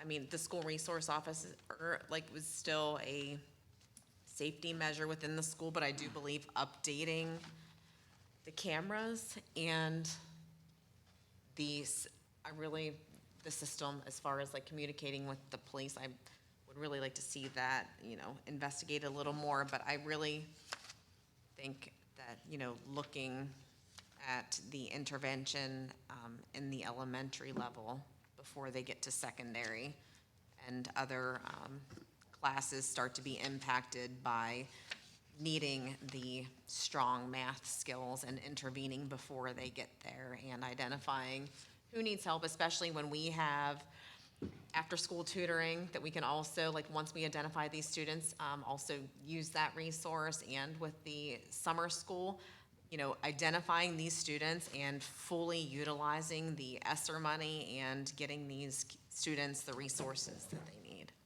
I agree, Steph. I think, with the academic regression we've seen through the last 2 years of what we've gone through, I think anytime that you can add interventionists at the elementary level, you should do that, because if you catch them down there, you're fixing problems down there as these children move up in our system. And we certainly would rather catch them at the elementary level than catching them at the middle school or where they may already be lost for good. So I absolutely support that change. Hold it, we change it we're gonna change it, do away with the resource officer for that, is that what that's what you're, Yep, I'm for that. I think we need a math interventionist at the elementary program. I think that's, I'm not disputing the need, but for me, talking to the safety committee, talking to the teachers, the administrators and everything, and the bus drivers, they feel they need a resource officer or a police officer within the department that they can go to with their issues that are not being addressed. I don't have no problem with it. You want to put it in, I have no problem putting it in, but I don't think I'm not for giving it the cost of the resource officer. Ultimately, in a perfect world, I would never give up any of them, but looking at the budget, we can't afford all of them. And, I mean, we are looking, for the safety of our students and investing and being proactive. But ultimately, just to be responsible with where we are allocating our money, I just feel like just taking another look at it and prioritizing what were the expenditures. We're always gonna have expenditures. I have no problem at it if that's what you want. I'm just against giving up that position, and that's especially since we had the safety committee meeting and had the expressions of the administration and the bus drivers and that they needed help. It's in the school district. We are the only school district in Franklin County that does not have a resource officer other than Phantom Meadow. The only school district in Cumberland County is South Middleton doesn't have a resource officer. Do you know if all of the other schools also in surrounding districts also have cameras in all of their elementary schools or all of their schools in their Pretty district much. as well? Pretty much. So, Fred, you bring up an interesting point. I would be curious to know if those other districts that have resource officers experience less of the kinds of problems that you are referring to than we do. How do you mean less? Well, you said that they have resource officers Yes. and we don't. Yes. So the implication there is that the resource officer is somehow preventing the kinds of problems that you're talking about, that folks are complaining about. I think they keep it from being escalated. I believe. So you're suggesting that somehow our district, the problems escalate more so than they do in Yes. these other districts? Yes. Yeah, so I would be really excited to see some data that shows that that's the case, because if I can bring your resource officers in. if we could see that those districts that have, those area districts that have resource officers truly do have less of these kinds of issues than we They don't have less, they don't escalate. Okay, so that if we can show somehow that those issues don't escalate in the same way as they do in our district, then I would support that. But I have a hard time believing that that's actually the case.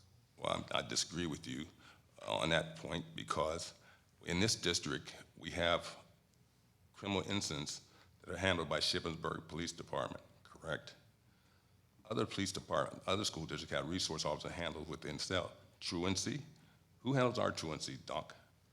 We do. So we have to send people out to different locations. When an assault comes in here, or our principals and our teachers had to determine whether it's a criminal act or a non-criminal act. We have no in-between. And if you're a teacher and you're administrator, you're going to be more apt to feel that's a non-criminal than. We've had this conversation before, but as soon as you involve police officers, then it becomes a matter of the criminal justice system. Normally. Yeah, and I don't know that we want to do that. I don't know that we want to be in the business of criminal justice. That's not. So if your it's child not was, helpful for the if school your district. child was assaulted, you'd be okay with them having No, detention. that's not what I'm saying. Why ain't you? I mean, all of the research that I've seen shows that when you have police officers in the school, the outcomes that you care about decrease. The outcomes that you don't want increase. I'm happy to review that research with you, and we can look at it more closely, but this is why I'm asking for data. Well- If we can see like legit data that the school resource officers make a concrete difference.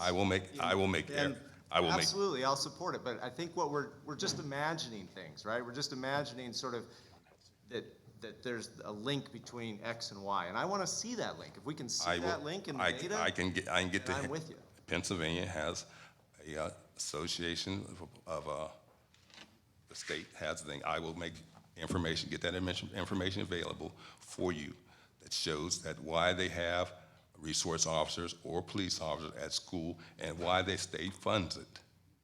They have a special fund. I will get that information for you. I'd appreciate that. I mean, I really worry about sort of normal disciplinary type issues, and I'm not talking about assault, because that's not a normal disciplinary issue, but normal disciplinary issues entering the criminal justice system when they wouldn't ordinarily. Why? That's what I read over and over again, is that when police officers become involved, then kind of what we think of as normal disciplinary issues escalate into criminal justice issues, and that has pretty dramatic negative consequences for the kids that get caught up in those situations. But under your premise, the superintendent, the administrators would not have a say. Is that what you're saying? No, in my understanding, when it becomes a criminal justice matter, then it's a criminal justice matter, right? But it's not a criminal justice matter till the superintendent and the police officer coordinate and each one sees which side of this fence it is. I mean, it's my understanding that when the police officer becomes involved, then it's much more likely that it will become a criminal justice matter. Heck no. Who wants to do that paperwork? I think, I mean, this is what the research says. there's different types of implementation. I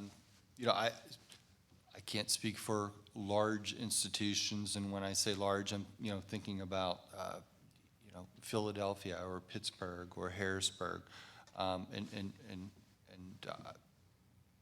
how those systems run and how they utilize school police officers or school resource officers. But in any conversation I've had with any of the Franklin County superintendents, it's really about finding the right person and finding someone who is not there to be a strong arm of the law, but is there to be a partner with the school district to help with professional development and preventing, not only in preventing, but also reacting and appropriate safety measures in the classroom.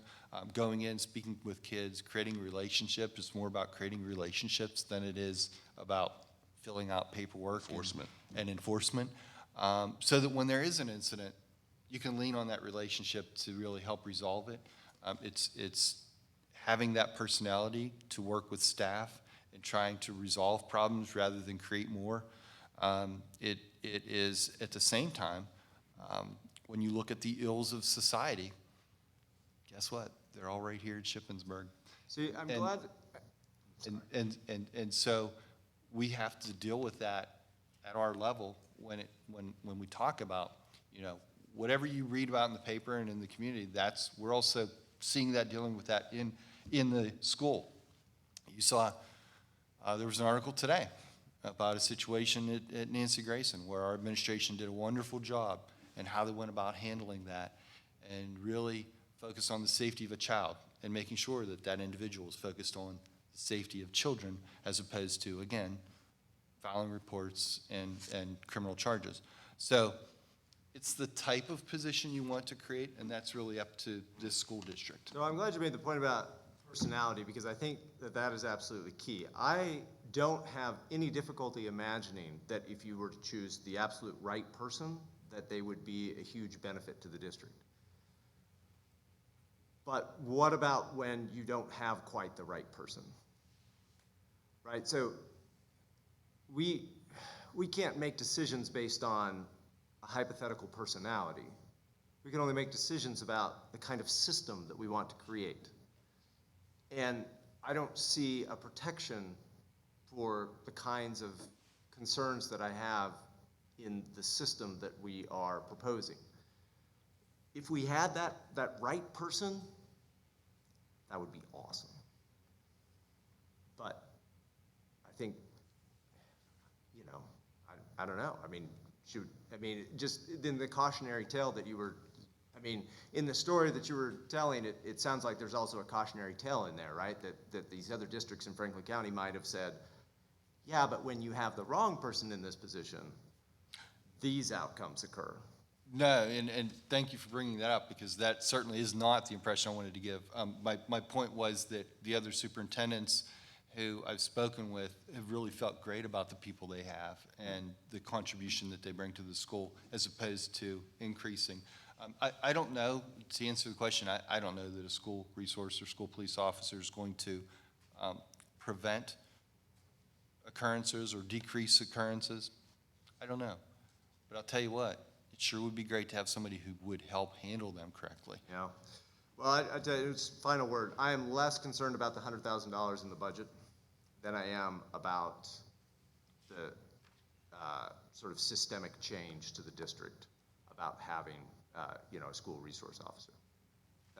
That's my primary concern here, and always has been. To me, a resource officer, I don't want anybody in here that's gonna looking to arrest everybody. But I also don't want anybody sitting on a corner and I gotta show a mirror under their nose to see he's breathing.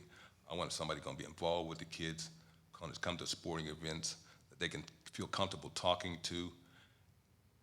And that, most places is a retiree. I think $100,000 is over generous. I don't think it's gonna cost that much for a retiree that has benefits and everything like that to come here, work school year, off summer. A lot of retired police officers would love that. I know they do, because I get applications. I'm 70-something years old, and I'm still getting phone calls. Will you come, are you interested in working here or working there?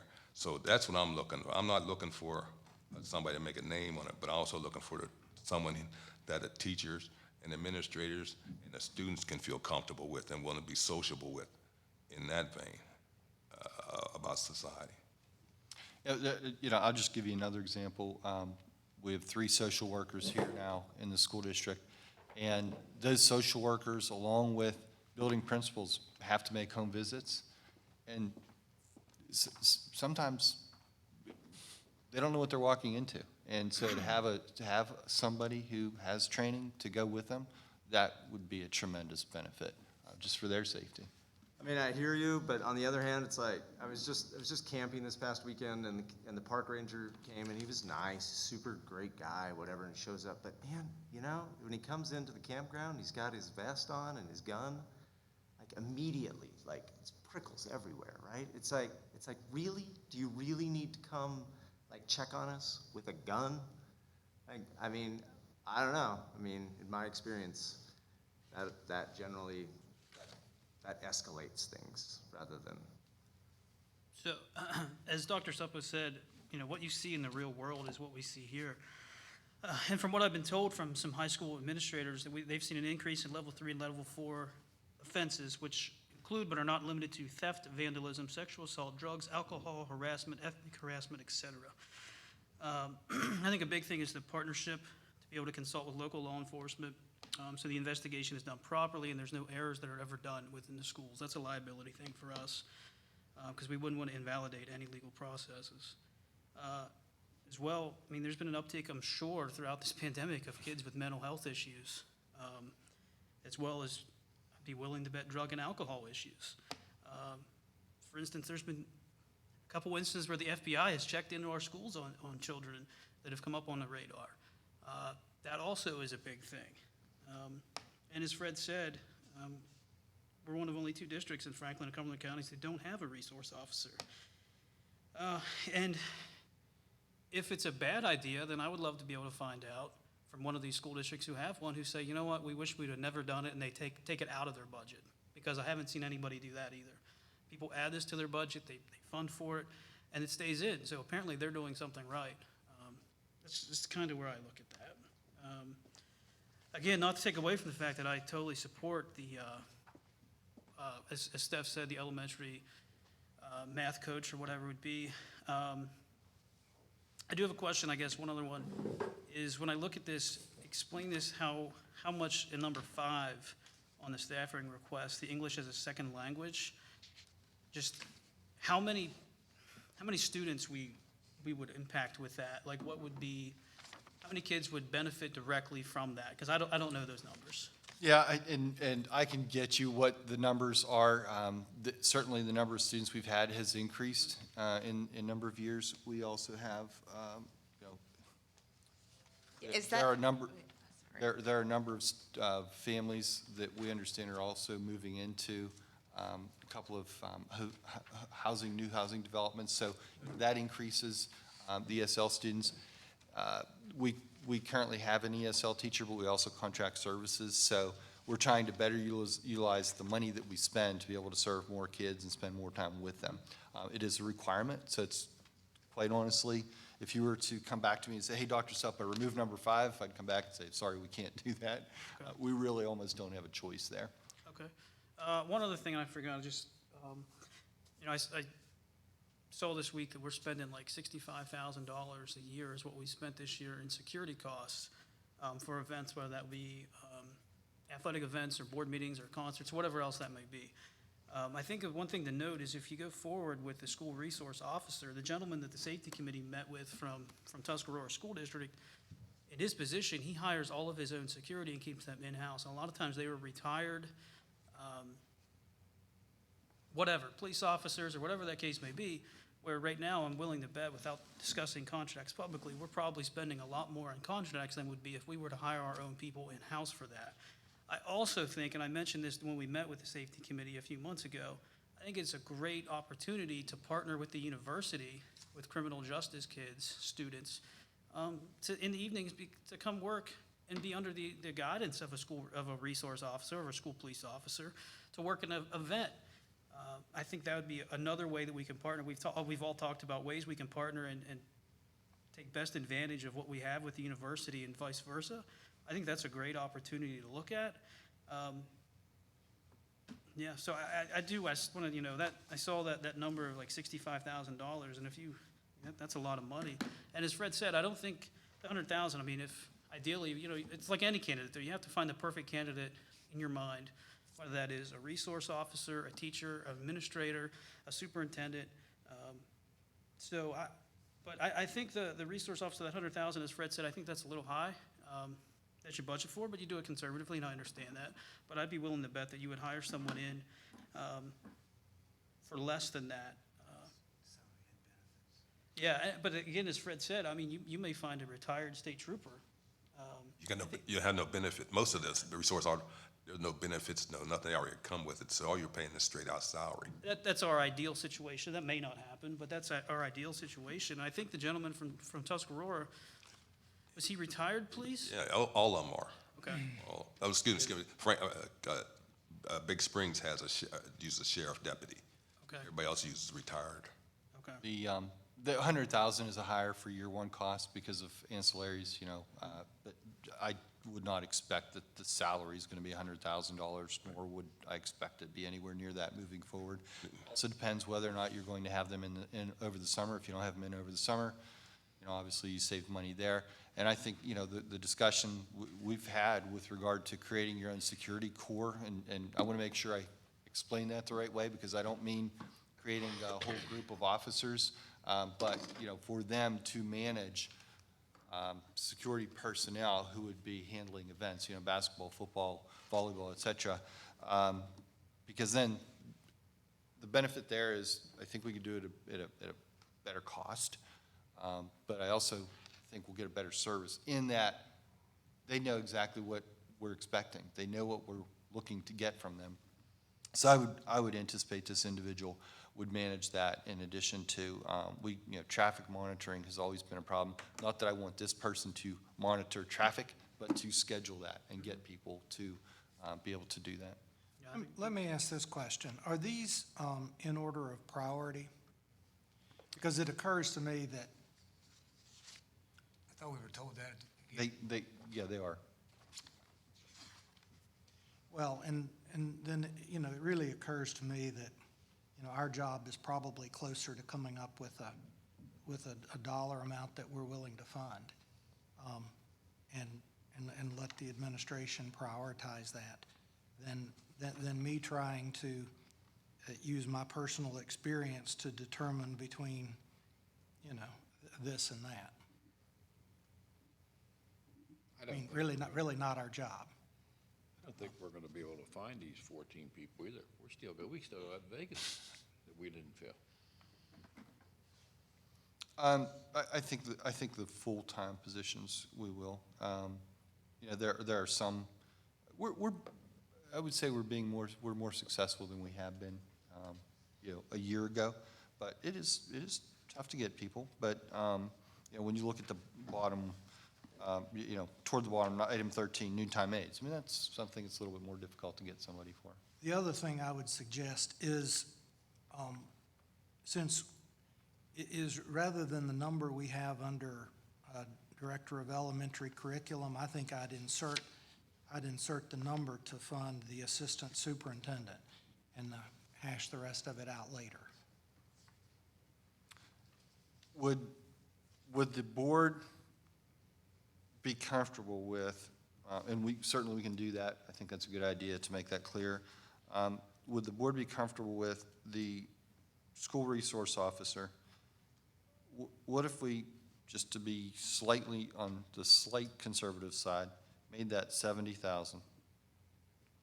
That gives you 30,000. We add in another 60,000 for a math interventionist. What that would do is that would increase the use currently, for budget purposes, increase the use of fund balance by $60,000. We'll see how things flush out. That's just anticipated. Thoughts? Well, We can't afford what we're. it would be 70,000, sorry. Well, I realize that. I realize there's use of fund balance there. I'm just proposing that if we change the number a little bit, we can increase the use of fund balance by $70,000. That sort of gets you, seems like there's support for both. I think there's a clear understanding that. The resource officers, there's a grant that they'll pay 50% the first year. Yeah, and I have, from the PCCD, Fred, I have not received any information on that yet for this year. I hope that they do fund that. From my understanding, talking to the other, maybe 75, 50, 25 for 3 years or something. It's graduated. Yeah. Gotcha.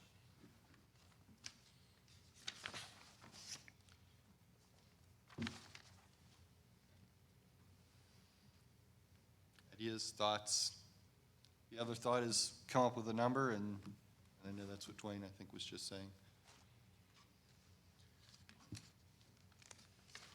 It's off the topic, and maybe I've gone as far as I should go tonight, but Mr. Hilbinger did point out that with the current plan for capital maintenance projects, we will deplete capital maintenance fund balance. And the fact is that Peacer's retirement and what he'd mentioned before could probably be reduced by $2.5 million. it could be reduced by the $1 million we discussed that makes way for the 4 teachers in the 7th grade. And the other $1.5 million could be recast to capital maintenance to cover that, because it's going to have to be replaced in some way anyway. That gets that number down to something more realistic based on current expenses. And the other thing that I really believe, even though on one hand, it would be great to think we could set aside some huge number, say 2 million or whatever, that could be used for capital projects. The reality is that we probably are going to be hard pressed to find ourselves in a position to take 2 plus 2, to take some $4 million out of fund balance to apply to one project anyway. It sounds great on one hand, probably, I don't know how you're ever going to do it on the other, based on the beginning of this presentation. So I think it makes more sense to recast, a big chunk of the rest of that PIECER's money and into something like the replacement of this capital maintenance money that's going to have to get replaced somehow anyway. None of this budget, Chrissy, none of this budget includes the new warehouse that's going to be built, right? That'll be in the year, next year. So it includes the new, I'm going to say if it's the Walmart warehouse, Yes. but the one that's currently being constructed, no, because the full construction won't happen until 23, 24. That's added money, revenue we will get when that's done, right? In 23, 24, yes. We may get some interim next year from the warehouse that's being currently built, but it won't be on our books fully for next year. But just keep in mind, when we're looking at that new warehouse money coming in, I believe it's very similar size to the last one that just came on our books, or is coming on our books full for this current school year. So I believe that was like $900,000 a year that's bringing in. Just remember, we need to absorb back in a few years, the ESSER positions of current teaching staff. And we have like about 4 positions, I think, like math interventionist, reading interventionist, that we called them temporary, but if we see the need and need to bring them back into the district too, that we need to keep in mind, we need to fund those positions in a few years. I guess I just would feel more comfortable if more of our personnel expenditures were being covered by actual revenue. And Dwayne, I've been sitting here trying to think, okay, if I were to come up with a dollar amount, where would I cut it? What would I make it? And I guess that's where I'm struggling right now is, okay, where would I want that figure to be? Again, my thought was that if we eliminate $400,000 off of this 154, we could put it back, we could put some of that back into the budget again after June 30th, when we finally get the final numbers from the state. I don't know if I realize that loses you a month on getting your wishes known out there.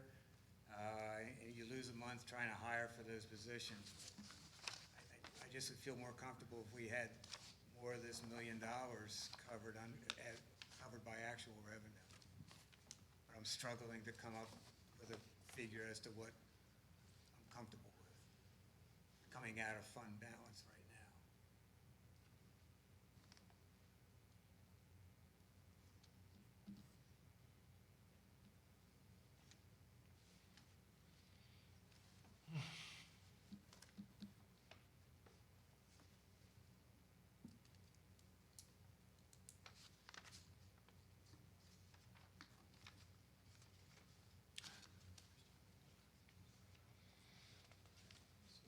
Is that on that last sheet this year? Okay. Where was that, Christie? Oh, here. Right here? Yeah,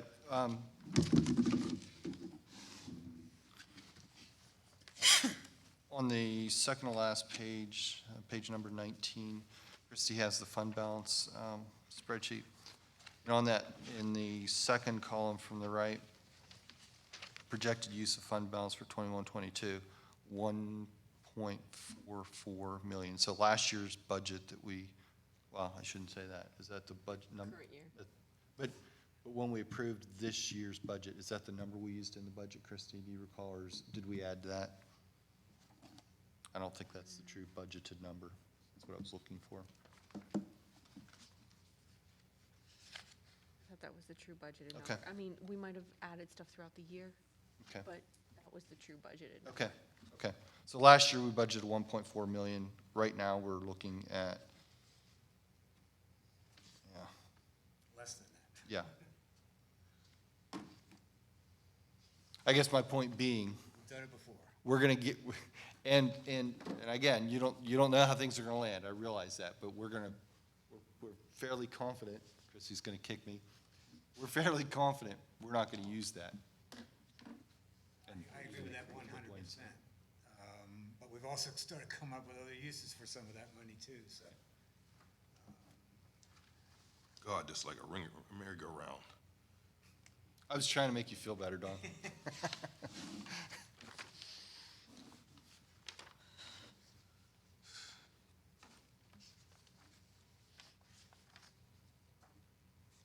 I would really like to try it, see what it looks like by adjusting the numbers.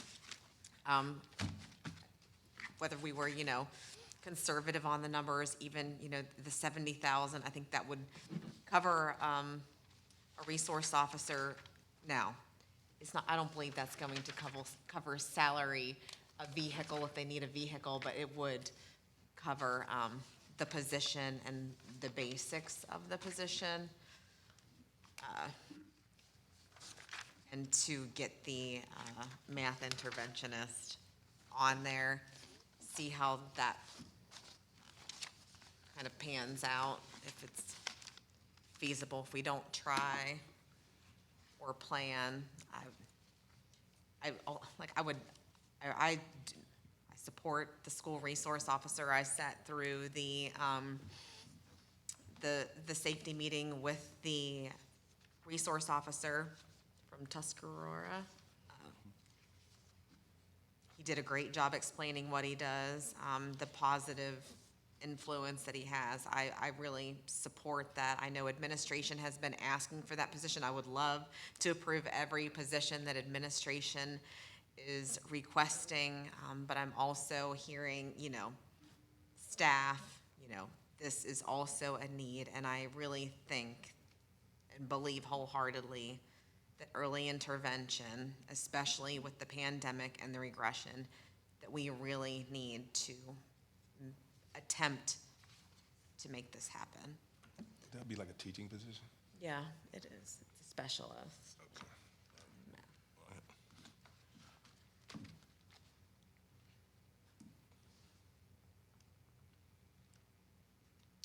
Where's the rest of the board? Dwayne?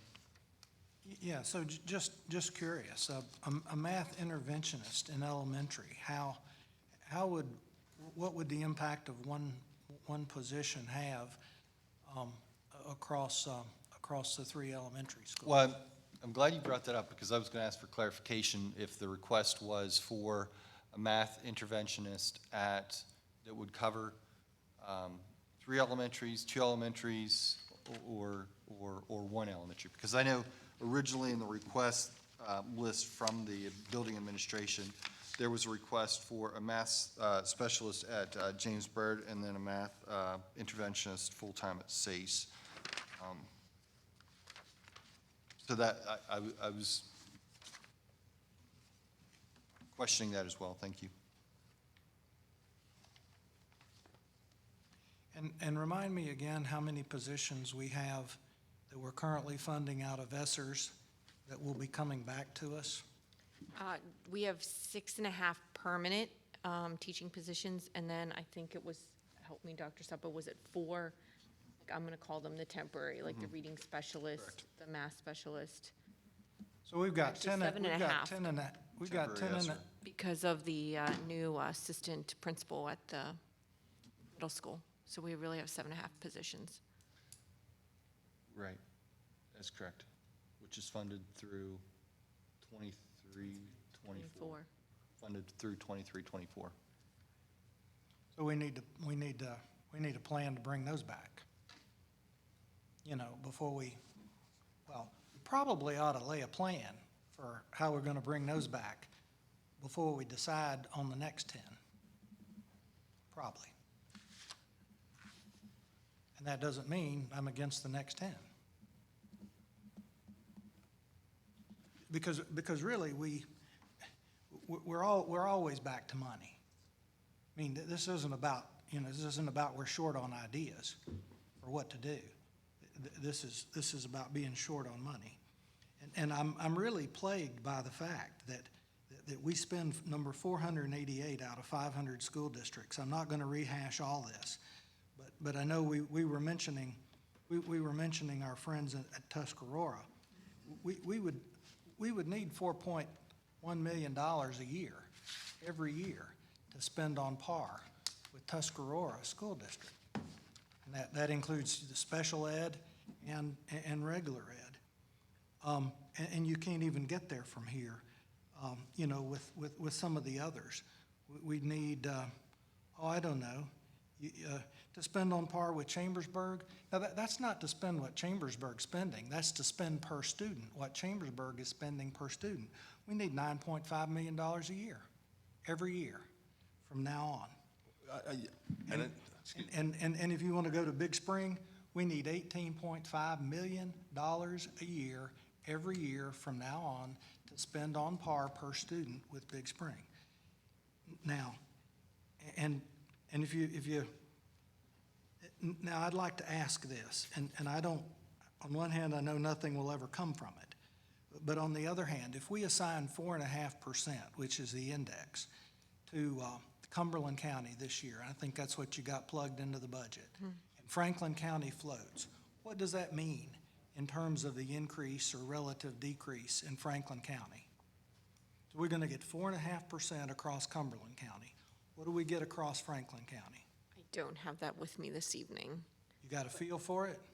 Oh, do you mean the impact on the taxpayer? Yes. Yeah, we have that. Not per household. I mean, the total percentage. The effective percentage will be 4.5% across Cumberland County, but it isn't anywhere near that on Franklin County, which means I think you're gonna get half or less than half. You're not getting 4.5% across the board like Big Spring would get if they tax to the index. Right. We're gonna get this STEB market analysis mixture, 4.5% in Cumberland County. Franklin County might even be, is it a reduction? Not this year, but it has been in the past. But it is, what is it, 2%, 1%, 0%? Don't know, I don't want to quote it without looking. That's for a different meeting. But then again, that's out of our control though, so. It is, but did I dream it? Did I dream, or did I actually hear that the State Tax Equalization Board was gonna come and pay a visit to us and make an effort to explain? I know there's 100 school districts evidently that straddle, 2 counties and so forth. I just want them to, and I know it'll never produce anything. I get it. But think about it. Big Spring in one county, they're gonna tax to the index, and they're gonna get whatever their index is, 4.5%, they're gonna get it across everybody. We never do. Explain that to me. So, back to Mr. Burt's point, not the STEB board, but my professional organization that I belong to, PASBO, Pennsylvania Association of School Business Officials, has agreed to come and do a presentation to the board. We were gonna try to set that up sometime here in June after the budget's passed, because at this point, it's nothing it's out of our control, but to explain how this process works. And my understanding is, though, that PASBO is trying to advocate to legislatures for the multi-county school districts to try to get a change. And I don't know who all that they'll involve, but they did say, like, if this district wanted to be one of the, I don't want to say test, but pilot that districts. we could participate in helping them fight this battle. Well, that's good. And if, again, if you're trying to run a race that, you started so far behind in the beginning, and Because think about it. If you look at the list that you did for us, that looks back, whatever, 10 or 12 years, which year, if we'd have taxed to the index, which year would we have gotten the full benefit of the index across both counties? And the answer is never. Never. And that doesn't exist at Big Spring. Do you get it? I mean, I think that while on one hand I think we'll never win the battle, I think that we may be under a systemic 8-ball. I think we're behind a systemic 8-ball. Dwayne? And if you, what's really disheartening about that is if you look at some of the numbers that Mr. Burt has given us just with some neighboring school districts, we're sitting here having conversations about really nickels and dimes, and, they have $20 bills. And that's what's disheartening, because if we're talking about a single position or 2 or 3, and when you think about, $4 million or $9 million, can you imagine what we could do with that? It's immeasurable. I'm trying to understand, how do we, like Big Spring, they don't have much more than we have, probably less. How are they able to, why are we so far, why are we so spending less on our kids than they are? Well, I think that's the question. I think it's a combination of things. And number one, I believe it's a combination of the fact that number one, they tax to the index, period, the end. And We don't. we have left money on the table through the years, some money. Number two, when they tax to the index, they get the full index across everybody, every taxpayer in there, because they're in one county. And the way this STEB market thing works for us, we never do. We only ever get about half, if we're lucky. And I think that nails us to the wall.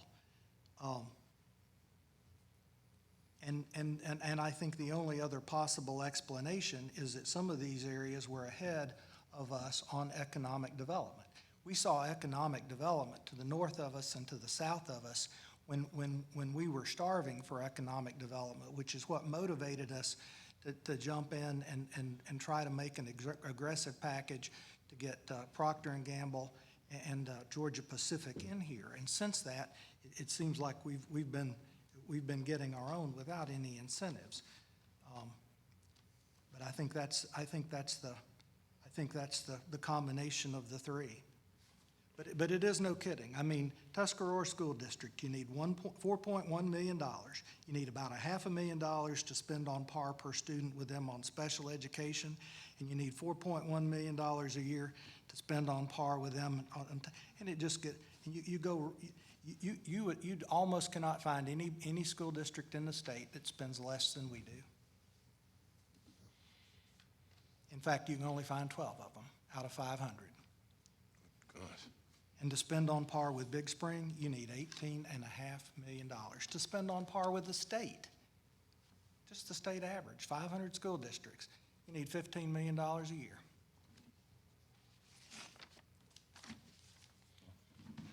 So we definitely need to add these positions, but we also need to figure out how to pay for them.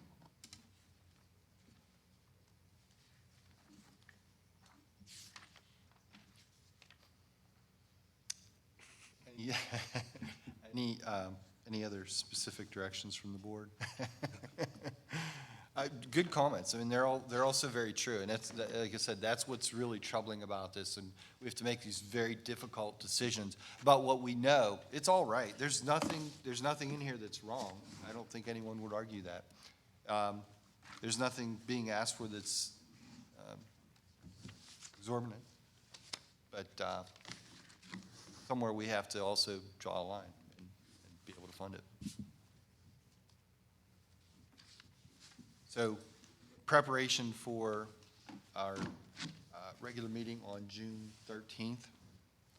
If we have any other feedback from the board, we'll certainly take that. But, and again, with respect to the governor's budget, hopefully something will happen between now and then. We'll be able to also make some adjustments. But I would, just to recap some of the things that I've heard tonight, to see if we've missed anything. Item number 6, readjust that to be reflective of the assistant superintendent position. The capital improvements, excuse me, the capital maintenance projects, we can look at possibly recasting some of the PSERS money that's set aside as designated fund balance for that, or excuse me, committed fund balance for that, in addition to phasing in, paying for the other, the 4 7th grade positions that would be needed in the near future. And in addition to what seems to be support for all of the positions on page 14, in addition to looking at a math interventionist position and how that might look in the school district, in the elementary building. So I think what I'd like to do on that, Stephanie, because I know that, I think it's a good point, it's a support. We know that we're really trying to intervene with a number of kids who have had, regression during the pandemic. What I'd like to do is go back to my administration and say, okay, how best can we, if we had a position like that, how best could it be used? And they may say, hey, look, this building is where we really need it. We could use it everywhere, but maybe this is the building we needed. Or if we had one full-time position, maybe we could split it between 2 buildings and it'd still be effective. Because what I don't want to do is have a position that's not effective and trying to spread someone too thin in 3 or 4 buildings either. So I'd like to get back to you on that. Is there anything else significant that would be a change to the budget that I may have missed on a recap? Christy, maybe there's something else you'd written down?